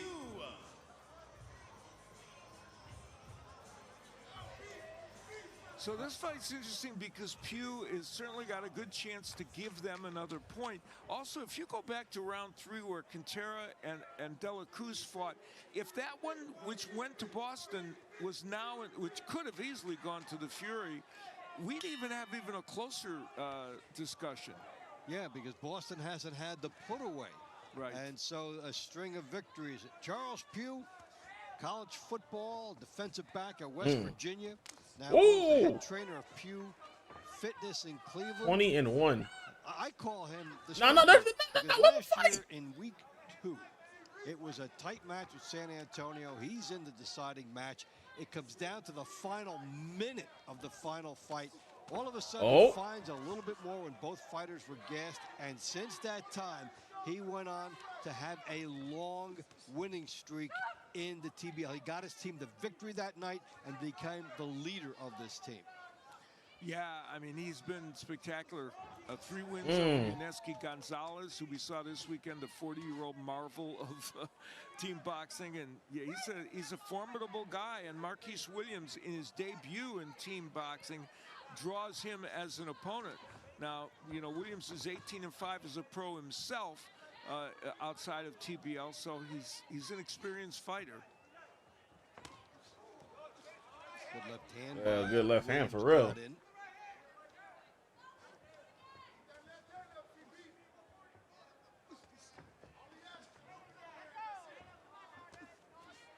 And Williams trying to rip those left hooks on the inside against Pugh. 17 wins in a row in TBL. Very impressive.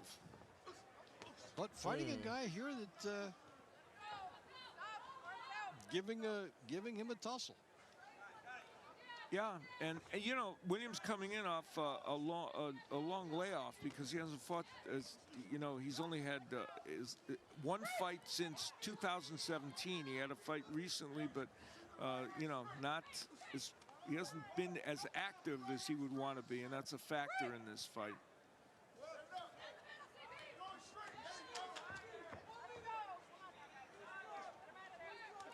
Pugh on the inside, waiting for the referee intervention. Get broken. He comes right back off the break. Veterans will try to time that off the break if they think they can get over on their opponent. Take a half step back and then surge, which is what Pugh did there. 30 seconds left. You know, the best way to describe Pugh, I think, is a workman. That's what he is. He's a blue-collar worker who's going to keep working away in there and isn't going to look like the world killer all the time, but he's going to get the job done. And he'll come straight forward. Yeah. He'll be pressing, and then you'll see now and then a barrage of hands. Yes, right. He can throw combinations, yeah, for sure. A little short chopping right hand also by Pugh, and there it is. Little shoulder roll that did not get the attention of the referee. Good move by the veteran. Who, me? So he had a few tricks down the stretch of this one. And he was a very dependable force for Phoenix in those money rounds, and they would put him in fights late. Yeah, you could see why they do that. And here, he could be buttressing a little bit of a you know, potential comeback. What with Raiko Santana getting the job done in the last fight. Could be the closest that Phoenix has been. Now you deserve that, Jacob. The launch round. Of round 15 by unanimous decision. From the Phoenix Fury, Charles Pugh. The score, Boston 9, Phoenix 7. Our final middle round will be in the heavyweight division. Here we go. Yep. Boston will send Kimdo Boykin as he will collide against Phoenix's Manuel Villalobos. Listen, To that point that you made, I be earlier, thinking Rob, that the about heavyweight fights that, be the ones where the knockouts are gonna be lost, coming. Now we'd be in a tie match. So. Yeah, intriguing, huh? That was a very close match. Could have gone either way. And good for Phoenix to claw back. Yeah. A lot of credit to that team. It didn't look like they were going to do that as quickly. There as he's they going did, at it. Though they certainly had favorable matchups coming up. It's been a good middle for them. They've had one bonus points, and here we go. Let's load it up with That's the on big top about. boys. That's on top about. We haven't seen a four-pointer yet. Now in this fight, it's the debut for Boston, which we've seen more of from the Fury, with Boykin having his debut as a team boxing participant, former Olympic finalist. So he's 41 now, but he was at one time a renowned amateur.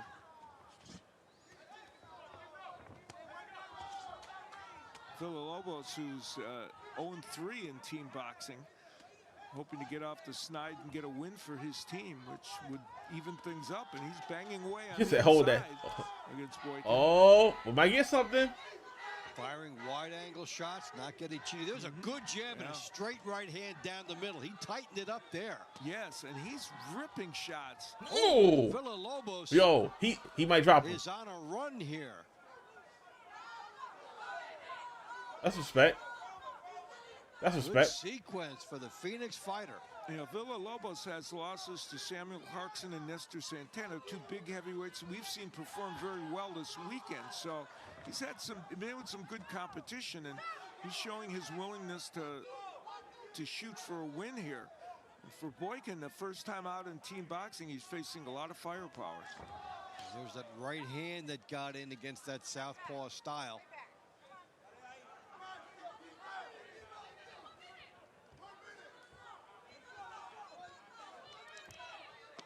Minute to go in the round. Is Phoenix about to crawl within? Oh, really? I didn't hear that.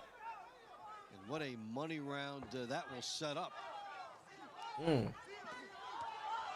That's the importance of this big shot. This could be Phoenix having a chance to get the lead. Villalobos trying to pour it on. He's got 30 Is the ref gonna stop him? left to work. Oh, he is tagging him. He is tagging him. Yeah! Phoenix with the lead. Oh, he is leaning. Oh, he can't hold it. Oh, hold him. Hold him. Hold him. We have our first big four-pointer of the night. Yo. Okay, Manny. There's the man that does it. 4 points for Phoenix, bringing them up to now taking the lead 10-9. Overhand right really stunned him, and at this point, he was all but out on his feet. He was leaning. Villalobos just continued the onslaught, the right hands in the hooks. What even is this? It's called the Team Boxing League. Combination punching, and the referee steps in, and rightfully so. Boykin was really in some trouble there. He was very, very dazed. And what a trio of performances Phoenix has had in a row that have changed the complexion. Round 16 is waved off by a referee in charge. Your winner by TKO victory, and 4 points being awarded to Phoenix's Manuel Villalobos. All right, so Phoenix may have a lot of new fighters, but they've got something else new right now. The lead. The Phoenix 11-9. Terrific job. You see the scores at the end. Yeah. All right. So yeah. So I'll give you a rundown of the rules, right? So they do 24. They do 24 rounds, right? 24 3-minute rounds, and so they have different fighters in different weight classes, and they will send out different fighters for each round. So the fighters fight 1 3-minute round against somebody like in their respective weight class. If you win by decision, you get 1 point. If you win by decision and you've had knockdowns, like you knock your fighter down, you can get an additional 2 points max on top of your 1 point victory. So you get you can get a max of up to 3 points, right? So 2 points for the knockdowns, 1 point for the win. If you win by TKO, KO, forfeit, or disqualification, you get 4 points.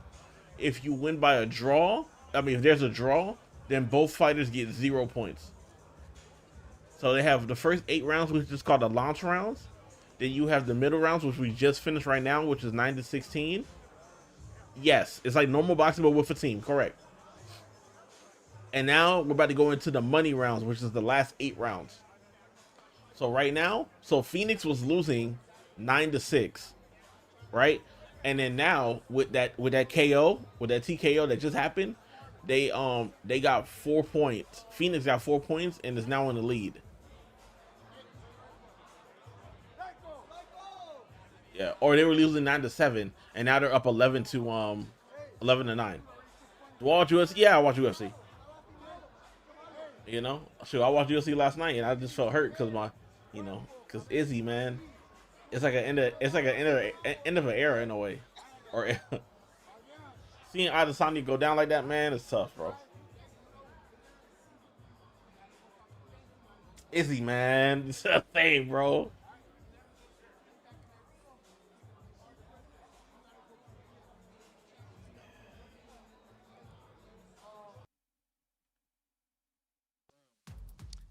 Well, we see sportsmanship in the TBA. Villalobos and Boykin embracing after Villalobos able to finish the job, and that's the sportsmanship. They were being fistic, and now they are talking with each other. Well, do we have something to be excited for coming down the stretch? Dave Bontempo and Al Bernstein. We are seeing a Phoenix team that took the lead, and you know, it's funny.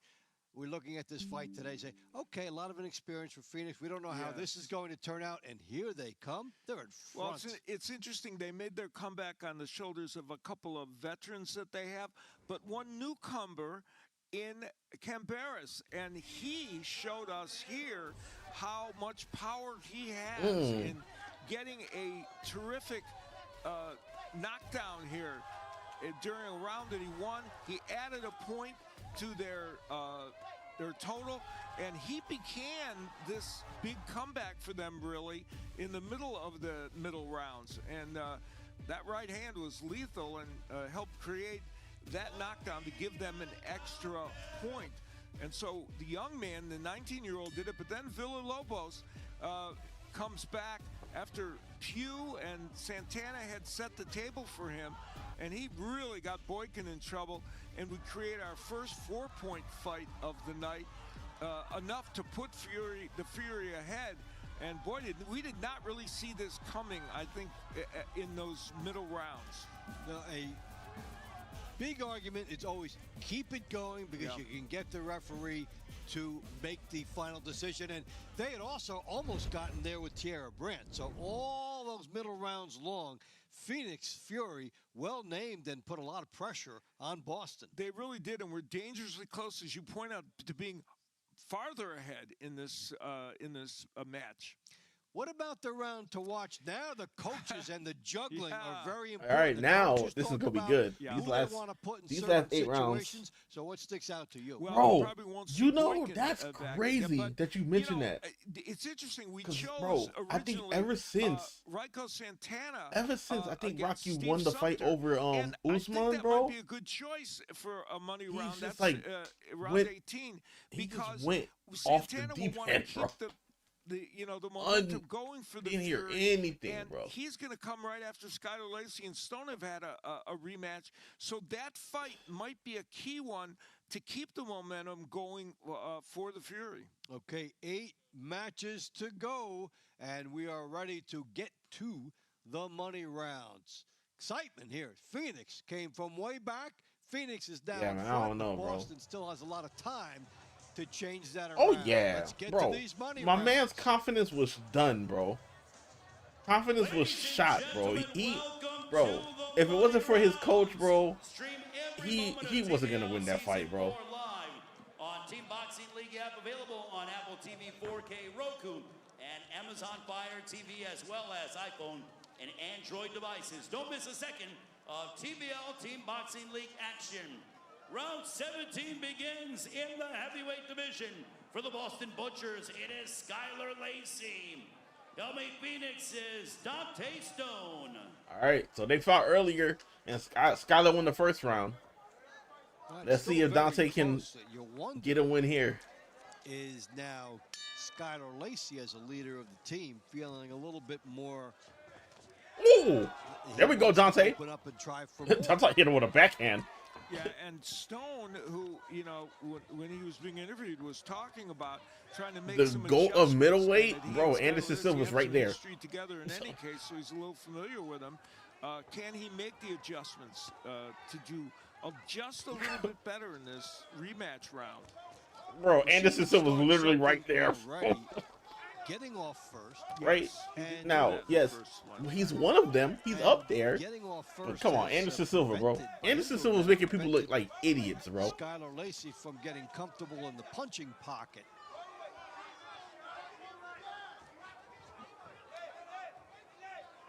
Lacey in the first round. Bro, that's like saying that somebody at welterweight is a go other than GSP, bro. Like, get out of here, bro. Some occasional right hands in the jab. Oh. Stone is using his own jab much more in this round, though, than he did in the first one. He knows that he has to get there first with it. And he's walking to Lacey, but jabbing his way in a little bit more. Dante Stone has a bad habit of squaring himself up, and that to his opponent, and that's part of the reason why Lacey's been able to get the right hand in a little bit more. Lacey is, you see that right, exactly. Now let me tell you something, boy. If it's a fighter, if there's a fighter that I respect, it is Michael Bisping, bro. Because Michael Bisping he's a fighter that if a fighter get hurt and they needed somebody to replace him, Michael Bisping would always say, "I'm ready to fight." You don't have a lot of fighters that will step up like the way that Michael Bisping. Bro, what? Bro, Michael Bisping will always be one of those fighters that I respect highly because he was always ready for a fight. And stay on the outside and not get hit very much. There's a jab of Stone again. He's sometimes it's been effective, but not as much as he would like, and he's not found a home for that straight left hand, Stone, yet, really, in these 2 rounds. And after Stone adjusted by getting his jab out there first, Skylar Lacey has tried to adjust by moving. Bro, there's so many great fighters that have come through the UFC ranks, bro. BJ Penn. Do we have a Baltimore team? I don't think so. They have LA, Miami, San Antonio, Houston, Phoenix, Boston, Atlanta.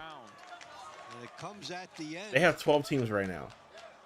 So Atlanta, Phoenix, Boston, Philadelphia, San Antonio, Houston, Miami, that right hand right near the end of the round. Vegas, LA. As you say, maybe leaving the impression. That's 9. I'm missing 3 teams. And Norman Stone. I'll tell you the teams right now. In real time, trying to put the pressure on Lacey. Yeah, he came out firing like that, a good adjustment, and then Lacey adjusted. Round 17 by unanimous decision. From the Boston Butchers, Skylar Lacey. Yeah, he pissed. The score, Phoenix 11, Boston 10. Round 18. Atlanta, Vegas, Miami, Philadelphia, San Antonio, Boston, Phoenix, Dallas, Houston, LA, Nashville, and New York. Light heavyweight for the Boston Butchers, it is Steven Sumter. And then they're going to be expanding. They're going to be expanding and adding 8 more teams. Chicago, Detroit, San Juan, Puerto Rico. Now with a little bit more pressure involved. I forgot the 4th U.S. team, and then they're adding 4 teams from Europe, which is Dublin, Birmingham, London, and Manchester. Hush. Future fights coming up. All right, 11-10. Still has Camila Panada, Rashidi Ellis, and Jaye Brown coming up. They've got some fighters that can put some wins in the column for them potentially, but this is one that they would love to steal in a way from Phoenix. This is how this fits into the whole landscape. And sometimes when you're in the middle of a team. Oh yeah, so they're gonna have a team next year. In the meantime, Santana saying you're stealing nothing. Raiko Santana's wrecking him right now. Get some separation for his team. Raiko Santana is what makes him good in this format is he is a volume puncher, and it really helps him win these rounds. Yeah, Birmingham, UK, right? Opponents and shows good hand speed. Same place as on Pete Dunne. evades a shot and then scores. Interesting, they're both veterans, and yet he and Sumter and Santana have never faced each other in team boxing before. And so far, Sumter has not helped himself by staying on the ropes, languishing there, blocking a lot of punches, yes, but not doing much offensive work and also taking some in the process. Looks like a stamina issue there for Sumter, and gets a little bit of a breather, then comes back, but he's gravitating back to the ropes on his own. Referee taking a very close look. Well, it would Minute be left. disastrous for Boston to give up 4 points at this point. Seeing how close the referee is. Hey man, listen, no real trouble yet, but I understand people love the bruiserweight, but I feel like he's also doing a good job with the role that he's in. Barrage to suddenly end it, even if you're not hurt. Yeah, precisely. And the way he's slumping on the ropes is not a great body language thing for the ref. And he's tired. There's no question about that. Not badly hurt, but he's taking power shots from Santana. And if you're not defending yourself and you do look tired, that is an invitation for a stoppage. Some referees will, some referees won't. Clock winding down. Sumter is trying to run the clock out and only lose by 1. Santana seeking the elusive bonus points. It looks like the clock is going to make that impossible. Still, a very nice performance by Raiko Santana. Well, the world is his oyster right now. You know, he's unbeatable almost in team boxing. He's coming off a big upset as a pro, and he's feeling it in the ring here tonight in his first performance this season in the TBL. So right now, Raiko Santana is having himself a good time in the world of boxing. Yes, understood. About his, elevated But that's the thing, though. But now. here's the thing: you got to understand something. You understand it like this. Accomplishments, and that means you have some It helps them a lot more as wrestlers. Absolutely. Because if you could put them in any type of position and they survive in it, they're always going to look good in the company's eyes. Hitting the mitts with their coaches. Cardenas getting ready. She'd like to create a win. Of round 18 by unanimous decision. From the Phoenix Fury, Raiko Santana. The score, Phoenix 12, Boston 10. Round 19 at super welterweight for the Boston Butchers. It'll feature Jaye Brown. For the Phoenix Fury, Ariane Aragon. Oh, So Phoenix with Buddy might hear, but of this the last Ariane might get knocked out, 11 bro. Points, and where does it land it? Just what these teams Bro, are doing all the fact that they took the title off of Carmelo, bro, just to find a way to get Sammy to go to Mania, bro, pissed me down off. to the wire indeed, as we've got And Sammy better lose that title to Trick, This is a pivotal or you could have fight just for had Trick and Boston. Mello, but you know. Jaye Brown was able to really pretty much control and dominate that round against Ariane Aragon. But Aragon showed stupid. moments of competitiveness there. It's Can stupid. that blossom into him stealing, if you will, a win that maybe the Boston Butchers are thinking they should own? and that they have to have Must now that have, we're yeah. getting close to the finish line. It's interesting, Brown starting at this round just like he did the first one. Staying on the outside, not yet quite moving on the inside, and using his jab and finding the range, and then at a certain point in that last round, he was able to get on the inside and do great work. Man, it's too close to Mania, but listen, I feel like you can. There are some people that you can. There's some people that you can throw into a situation that can build a quick program, and it can lead to a title match, and it could like deliver, and then just have it continue after Mania. It is still Boston in control, and then one little set of fights turned it all around. And here we're seeing it now on the inside, Brown doing well.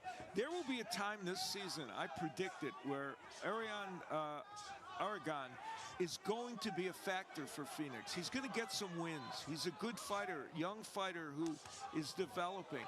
And there'll be a time when he won't be in against a fighter like Brown, and he's going to pick up some wins for Phoenix Fury. But right now, he's still, even though he's fighting back well in this round, having trouble with the pressure of Brown. Right.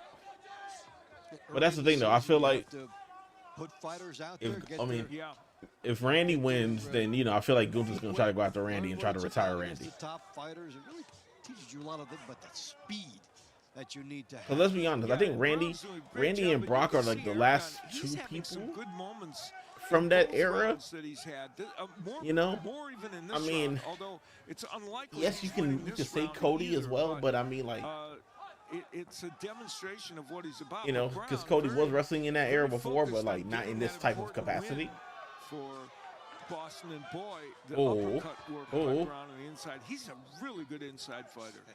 See how he turns into it and all the power coming through the hips. He may be trying for more. Yeah, I need Randy to win, bro.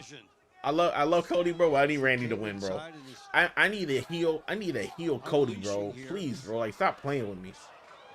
I need that Cody lander ASAP. But to the credit, Varagani keeps at least answering. Absolutely, and no matter what Aragon does, it doesn't stop Brown from coming in, even though he's landing shots on the inside. I've been asking for great round. I've been asking for Cody Lander for the longest. Aragon has been extraordinarily competitive, given the fact that he was in there against a better man. Here's some of the action.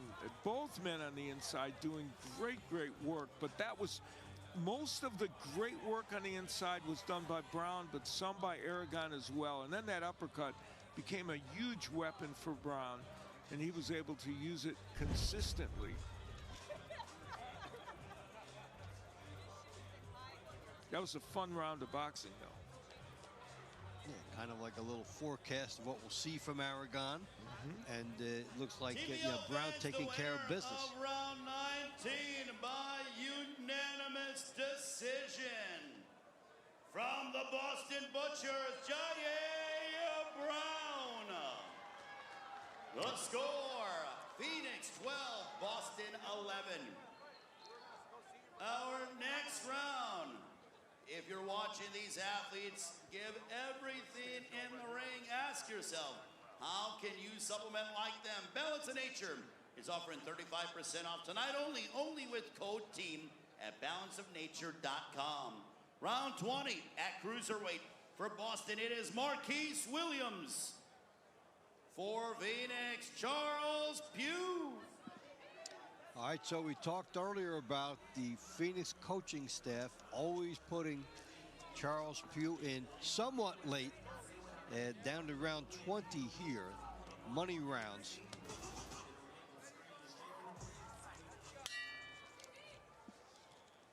All right, Amelia Moore has a special guest with us. Go ahead, Amelia.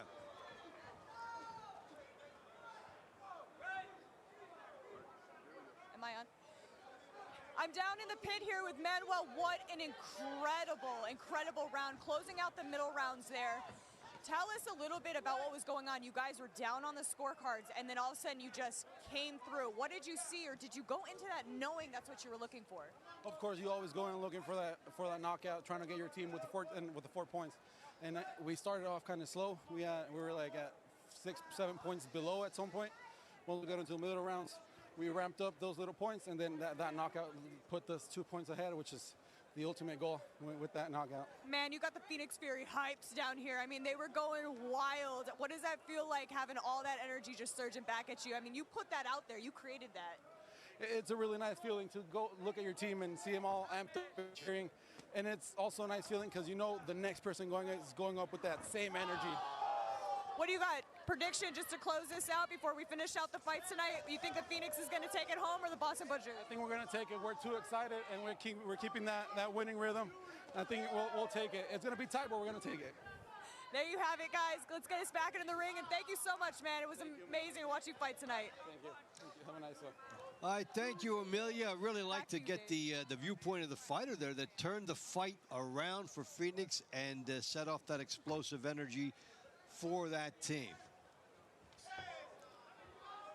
And in an important match here, Pugh kind of going back to work as he did in the last time he faced Williams.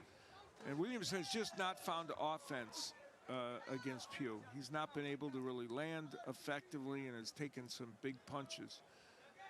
So with 5 matches left, if Pugh is able to get this for Phoenix, then you're up 2 with 4 to go, and you know, 1 barring a knockout or knockdown would get you at least a draw.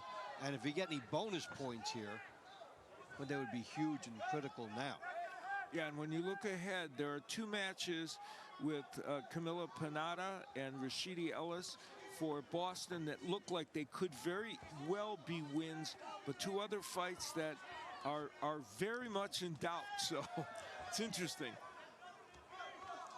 And of course, you can't 100% predict in any case. But right now, Pugh is doing his part to help the Phoenix Fury keep the lead. They went to the break up 2, and it looks like they'll hit the halfway point up 2. So hold on. Villalobos is yeah, no, Trick should win. Yes, I agree. Holding up. Well, Williams has not fought much in recent years, and no, that's a push down. Back to this team boxing endeavor, he was hoping to regain what made him a good professional with a number of wins, but he's had a tough time here tonight. So back and forth, you know, we talk about the juggling of lineups, the way the coaches have them. The big names are taking care of business. We saw J.A. Brown do it, and now it looks like we've seen Charles Pugh do it. And there's that lead right hand that has been a very important weapon. It could have caused an extra point. I think Williams was close to going down there, but he did not. And that really would have helped the Phoenix Fury if they'd picked up an extra bonus point there.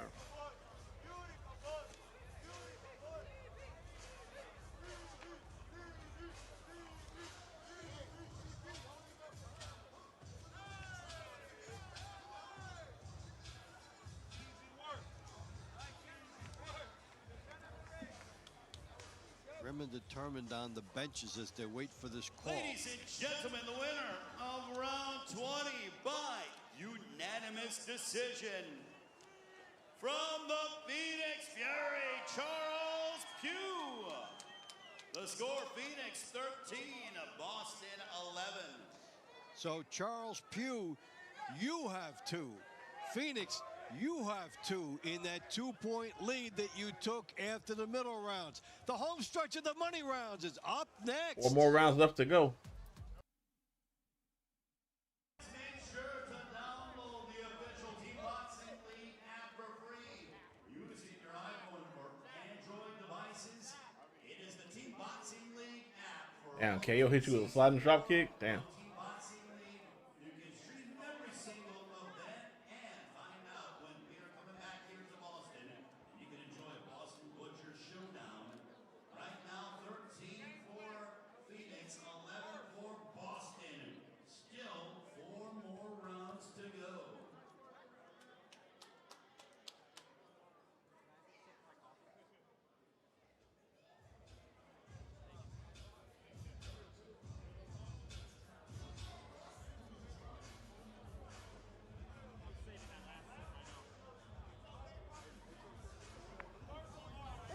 Okay, have a good day.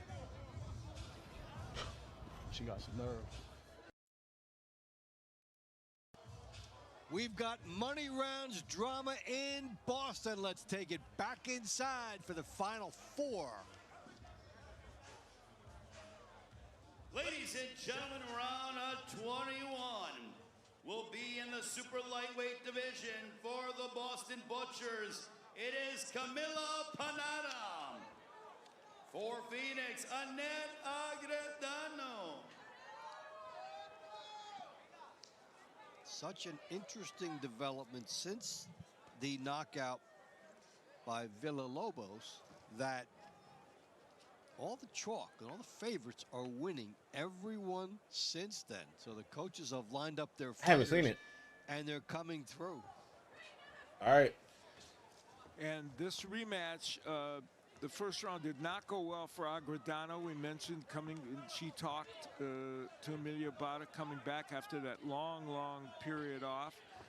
And Panada very active and in the thick of it in women's boxing in the lightweight division, and active here in the Team Boxing League, she really dominated things. So can Agredano do something different this round? So for Boston, if it goes 2-2, you'll lose by 2. You need to win 3 of these to capture into a draw or a power shot. So somebody in here has to step up, and Panada could be a candidate. Rashidi Ellis could be a candidate. Yeah, he showed power against Lewis, who he's going to rematch with. There's a good right hook by Panada. And, you know, we saw Agredano very tired in the last round, didn't we?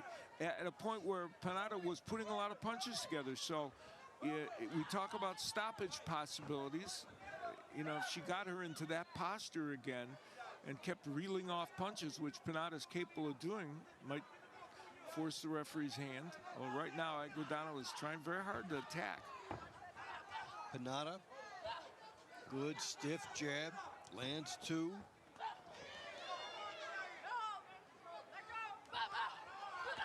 Agredano keeps coming forward on her. Yeah, Panada going to work, though, and starting to get some really clean shots in. And we got over a minute left to go, and Agredano holding on. You could easily see Panada be in a position to reel off a bunch of punches and put Agredano into some problems. We'll see. Even if the referee intervenes on a standing 8 count, that counts as an extra point. All types of possibilities open up when you have a close matchup like we have here. Money rounds drama. Dave Bontempo and Al Bernstein with you. Amelia Moore at ringside with the interviews. And right now, the 3-minute format and the team format really changes how Panada approaches this round. In other boxing, she might not be going for this like she is right now, but she knows she only has so much time to do it, and she knows how important it is to her team to make something dramatic happen. At minimum, get a victory. 16 seconds. And if it's there or you can manufacture it, go for more. And it's there for her against a tired opponent if she has enough time. And she is, again, like last time, trying to beat the clock. And Agredano showing, again, so much heart. And that's going to be a win for Boston. Fought in 15 years. Coming back and showing that much resilience and heart is actually pretty extraordinary. And Panada, she's blowing a little bit, saying, hey, I threw a lot of punches in that round, and here's an example of it. The right hook getting in the straight left hand. That straight left hand right there is the best left that Panada can throw. And Agredano, the 44-year-old, stood up to it, which is actually kind of extraordinary. They left nothing on the table. They put it all out there. Team Boxing League Good fans, effort. the winner of round 21 by unanimous decision from Boston, Camila Panada. Our next round is brought to you by Serenity Springs Recovery Center, a place of recovery and self-discovery. At featherweight for Boston, Brooklyn Borwick. Oh, Phoenix is going to win this one. Hernandez. Wait, what? All right, a 1-point affair, 3 to go. Dave Bontempo, Al Bernstein, and Amelia Moore. We welcome you in. Take us through with us this exciting round number 22. What are you sensing down there? Right now, we're kind of down to the wire for the Boston Butchers, right? Brooklyn has to be able to step forward, and surprisingly, unlike her previous fight with Tierra Brandt, she's coming forward and actually boxing, not just trying to stay alive. So this is a competitive fight, and I think that alone is showing us that there's potential that she's not, she's throwing back. Otherwise, she would be losing the round. So this is one of those tide turners. If she loses, now we're really getting into the deep thick of it, and the Boston Butchers absolutely need a knockout. Is there a sense of that? Hey, you need me to train you? I got you. Everybody talking that way? 1000%. Yeah, they need to hold the line. They need to have urgency right now. I mean, we are 3 fights. We're the third to last fight right now. they have to be pushing forward. They have to be winning these rounds decisively and not leaving it on the table for split decision man, I don't know. or possible loss. Going into this round, it looked like it could be a more stylistic favorable matchup for Bartwick, but right now she's taking it from Hernandez Cardenas. I mean, Cardenas is landing a lot of overhand rights, and the punches she couldn't get in her last fight because of the distance she was facing. Cardenas is landing now against the shorter fighter. Yeah, she's adjusting the Phoenix nicely. Fighters definitely looks like, yep, she's made the adjustment and definitely using her reach, a little bit more of a reach than Brooklyn has, using those power punches and just keeping that tempo. And Yeah, man, the pressure. wrestlers ain't playing, bro. They out here trying to whoop you. I'm seeing an overpowering move now by Cardenas. Really muscling her way. Strong, just a strong athlete. Yeah, she's got a minute left to go in this round, Barwick, to try and take back control of, what has been mostly an onslaught from Cardenas in this round. And will Cardenas think about more as she lands a good left hand and a right hand, and you can tell a little bounce in her step as Cardenas tries to open up with a left hand, booming right hand, and 30 seconds left. Walking her back. Good jab. Yeah, OVW finna cook. Trying to make a case now to the referee. Stop it and give us 4 if you can. Big right hand by Cardenas. Ooh! Oh yeah, bro. Oh, is she going? These are closing arguments here. Boy, Stay she up. has stood Oh tall my for goodness. Phoenix. One way or another has pointed Phoenix It has been. very close to victory. What a That's gonna great be another second point for half of Phoenix. the round for her. Listen, these next 2 fights are gonna be make or break for Boston. Absolutely, started to put this steam on it, and Brooklyn being able to kind of weather that storm. Yeah, looking at this action, Cardenas put her punches together extremely well, and against a shorter fighter, unlike against Brandy Robinson earlier tonight, she's able to get on the inside and land these punches. And a tough night for Brooklyn Barwick.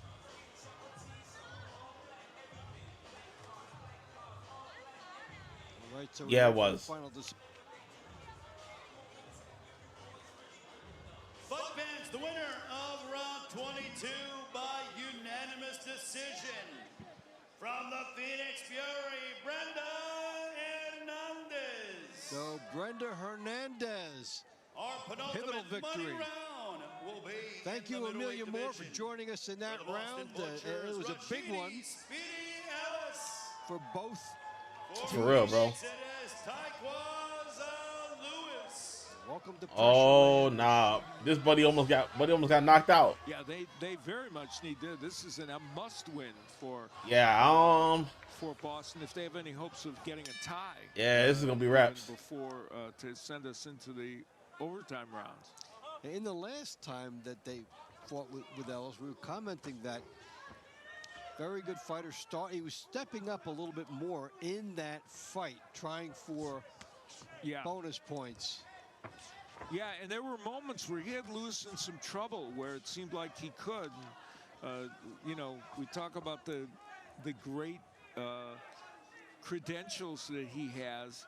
He was a brilliant amateur. You see that there, and also as a professional. It's a bit crazy. So Big Zo kind of look like you. moments. The only thing he's missing is a world championship. Not for long. That's all we'll say. Not for long. Glittering credentials indeed. Mr. Automatic for the 1 point Oh. throughout much of his TBL career. Now, in the style he is thinking for the team.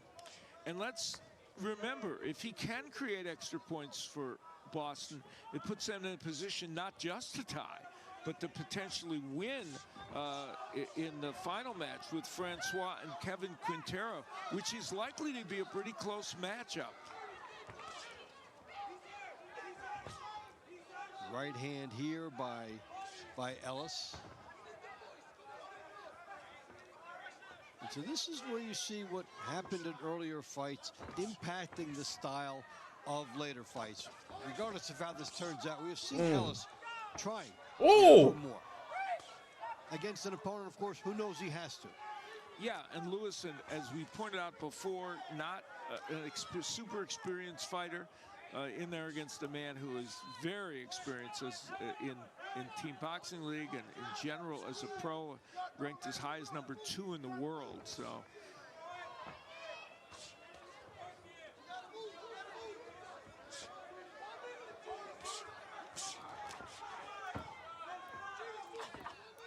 Now, the intriguing thing is that while Rashidi Ellis is the perfect guy for Boston to have in there to get a win to keep them alive, he's not necessarily, especially at middleweight, the perfect guy to get extra bonus points for them. He's not a giant puncher at middleweight, and he would have to reel off a lot of great combinations to maybe get a stoppage here. And so now you look at the coaching juggling that went into this. On the one hand, you're saying, I'm going to almost guarantee myself a point. And on the other hand, you're saying, I'm going to limit myself to a point because of how good it is for the team. Yeah, maybe. And you know, he may still get him in trouble, but there's only seconds remaining, so it's unlikely extra bonus points are going to be involved. So if you're on the Phoenix sidelines, you say, okay, we weathered the storm, only losing by 1 there. That's one that we didn't figure to get. But you held them. All right, Boston might get a point there. A good spirited effort by both fighters. Yeah. Rashidi Ellis, 2 wins tonight. That's never happened before, right? You have to go all the way back to the last time you fought. Yeah, exactly. Way back. There's you know, an indication of how busy he is always, both to the body and the head. And he really, it was an onslaught of punches. He didn't dominate the second time around against Lewis quite as much as the first time, but he certainly did way more than enough, we would think, to win the round. Ladies and gentlemen, the winner of round 23 by unanimous decision from the Boston Butchers, Rashidi Ellis. The score, Phoenix 14, Boston 13. Round 24. At lightweight for Boston, Abreu Francois. For Phoenix, Kevin Quintero. Here we go. Our last fight. If Boston could get a knockout or a stoppage, they win. Phoenix just needs to get a decision. Tightest match of the year heads into the final regulation matchup, and then we would have overtime. So I think Boston's gonna go for the knockout. It ends up tied. 2 men who ended good hit. up on the wrong side of things in their first fight. Abreu Francois, you know, didn't get the win over James Price, but fought very well. And so did Kevin Quintero against Alexi De La Cruz. You could have made a case for either one of them. Relax, so relax, relax, let's see relax. how this one plays out. Fluctuating possibilities. Rule number 1, stay on your feet. Rule number 2, then try to get a point for your team.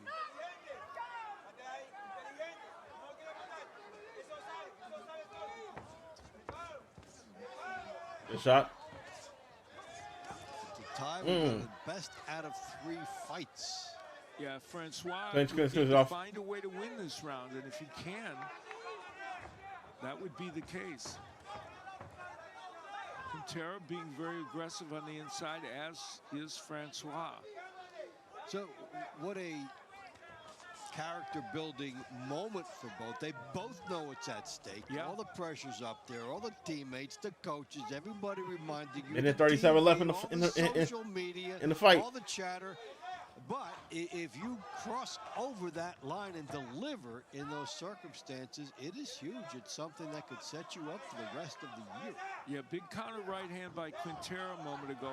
Francois has a good right as well. And what's happening is a lot of awkward action, but in the midst of it, each man is landing a few really good punches. You think you did that for MJF? Oh. Which ones will the judges like?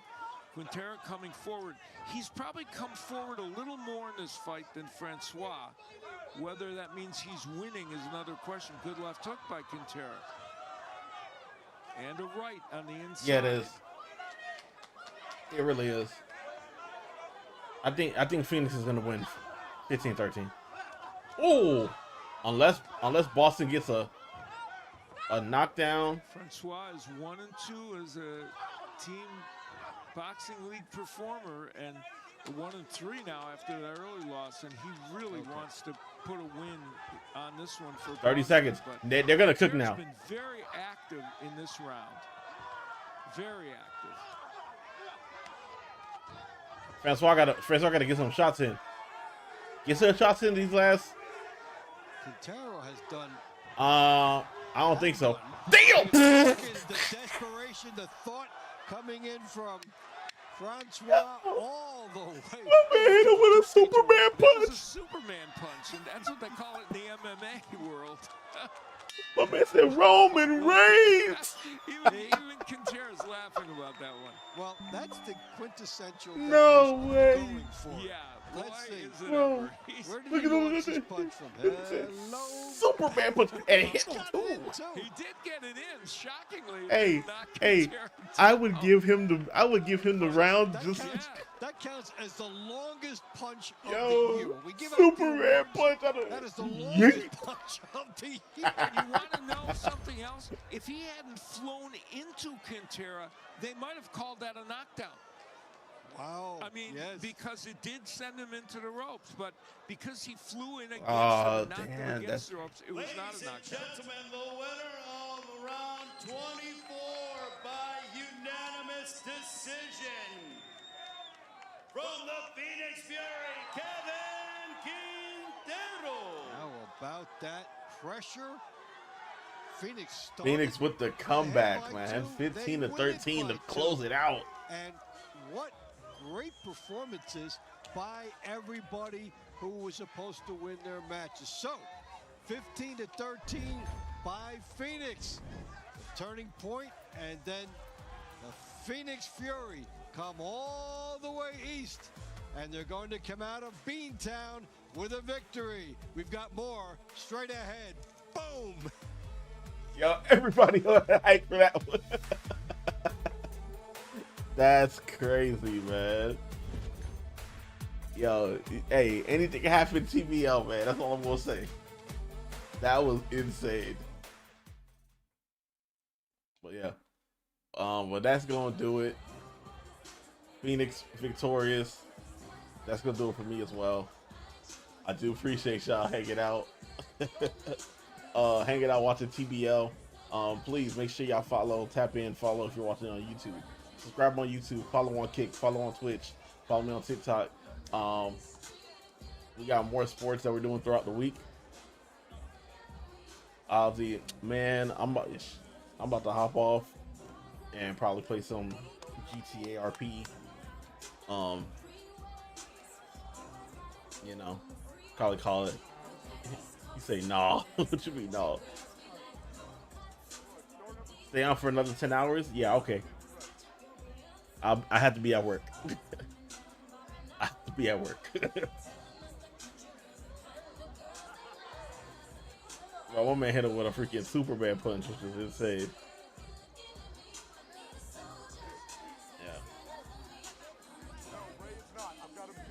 Yeah. You know what, DDS? I might end this stream and then come back on Kick and probably do some GTRP over there.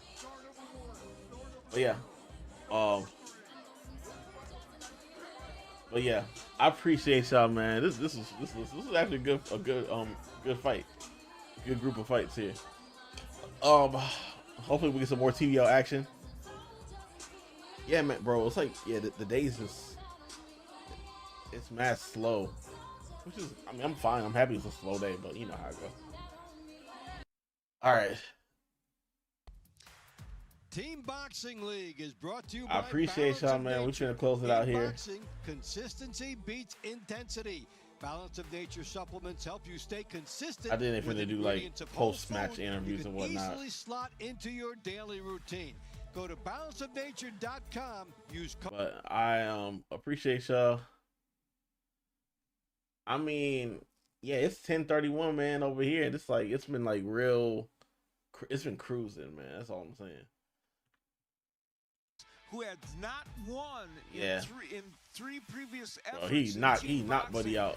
Got the biggest win he could get because it was a 4-point He was tagging win him. for his team, and he created his first win. Buddy in was the gonna fall. TBL. Buddy was gonna Boy, fall. Was it a big one, and that was what really turned Damn. the pendulum here tonight to give Phoenix. Yeah, and that's what I say, Jacob. I always appreciate you because you be on, really you be up win here this match, chilling with which us, and of course it's they mad late did. where He you just are. was relentless and forced the referee to have to stop the fight, and it was an appropriate stoppage. It was, and that is the moment of the night, too, because they were trailing by 2. They went up by 2. They held the lead by 2. So even if he just gets a 1-point win there and you take it all the way down, they lose by a point. So what a moment.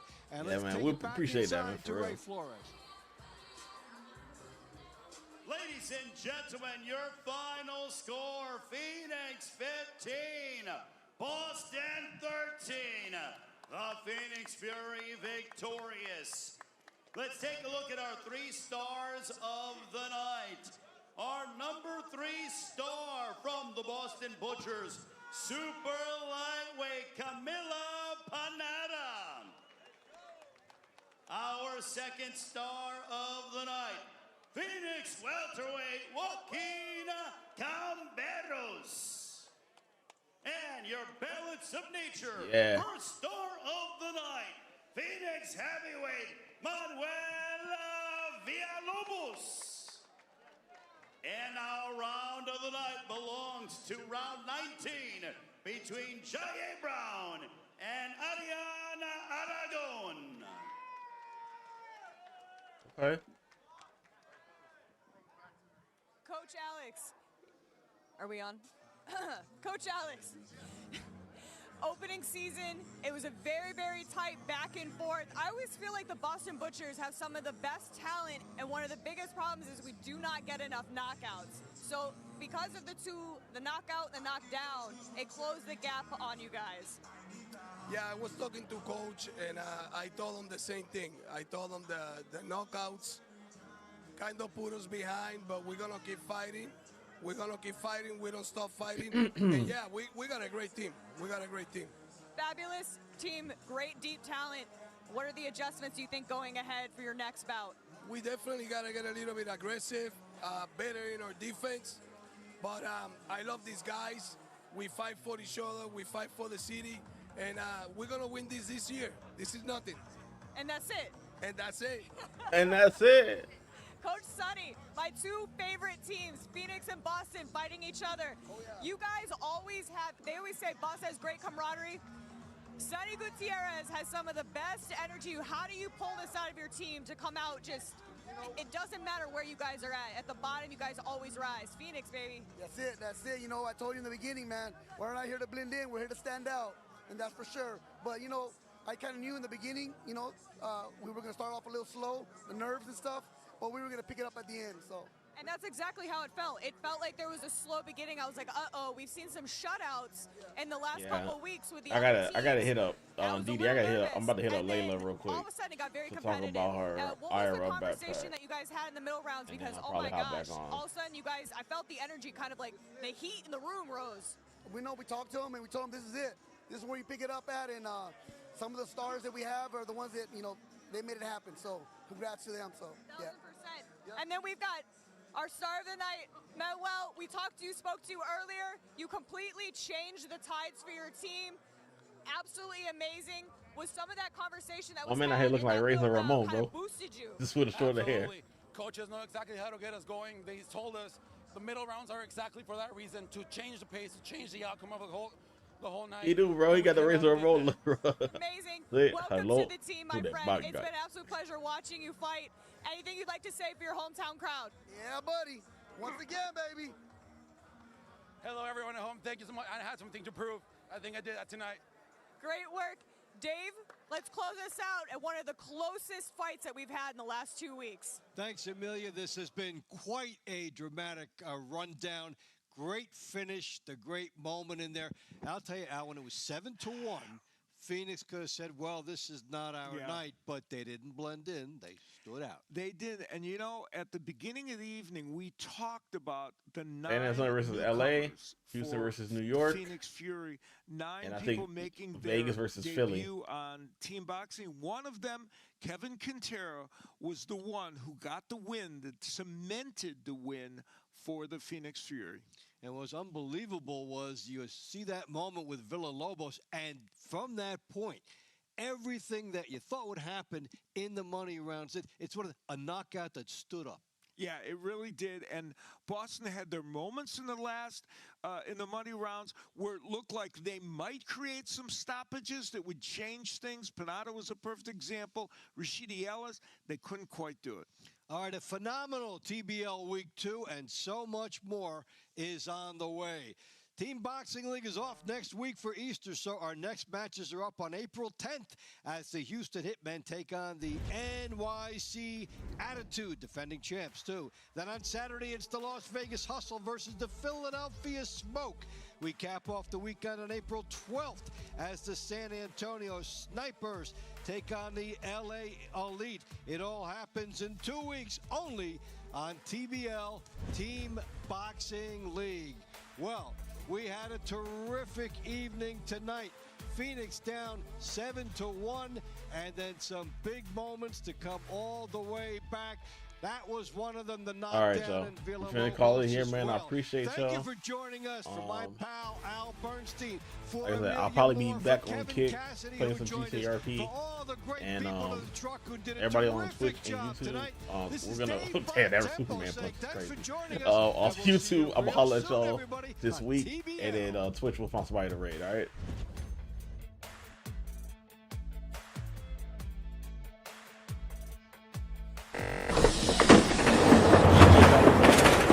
Coming through.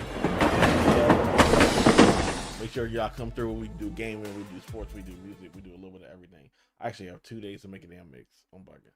All right.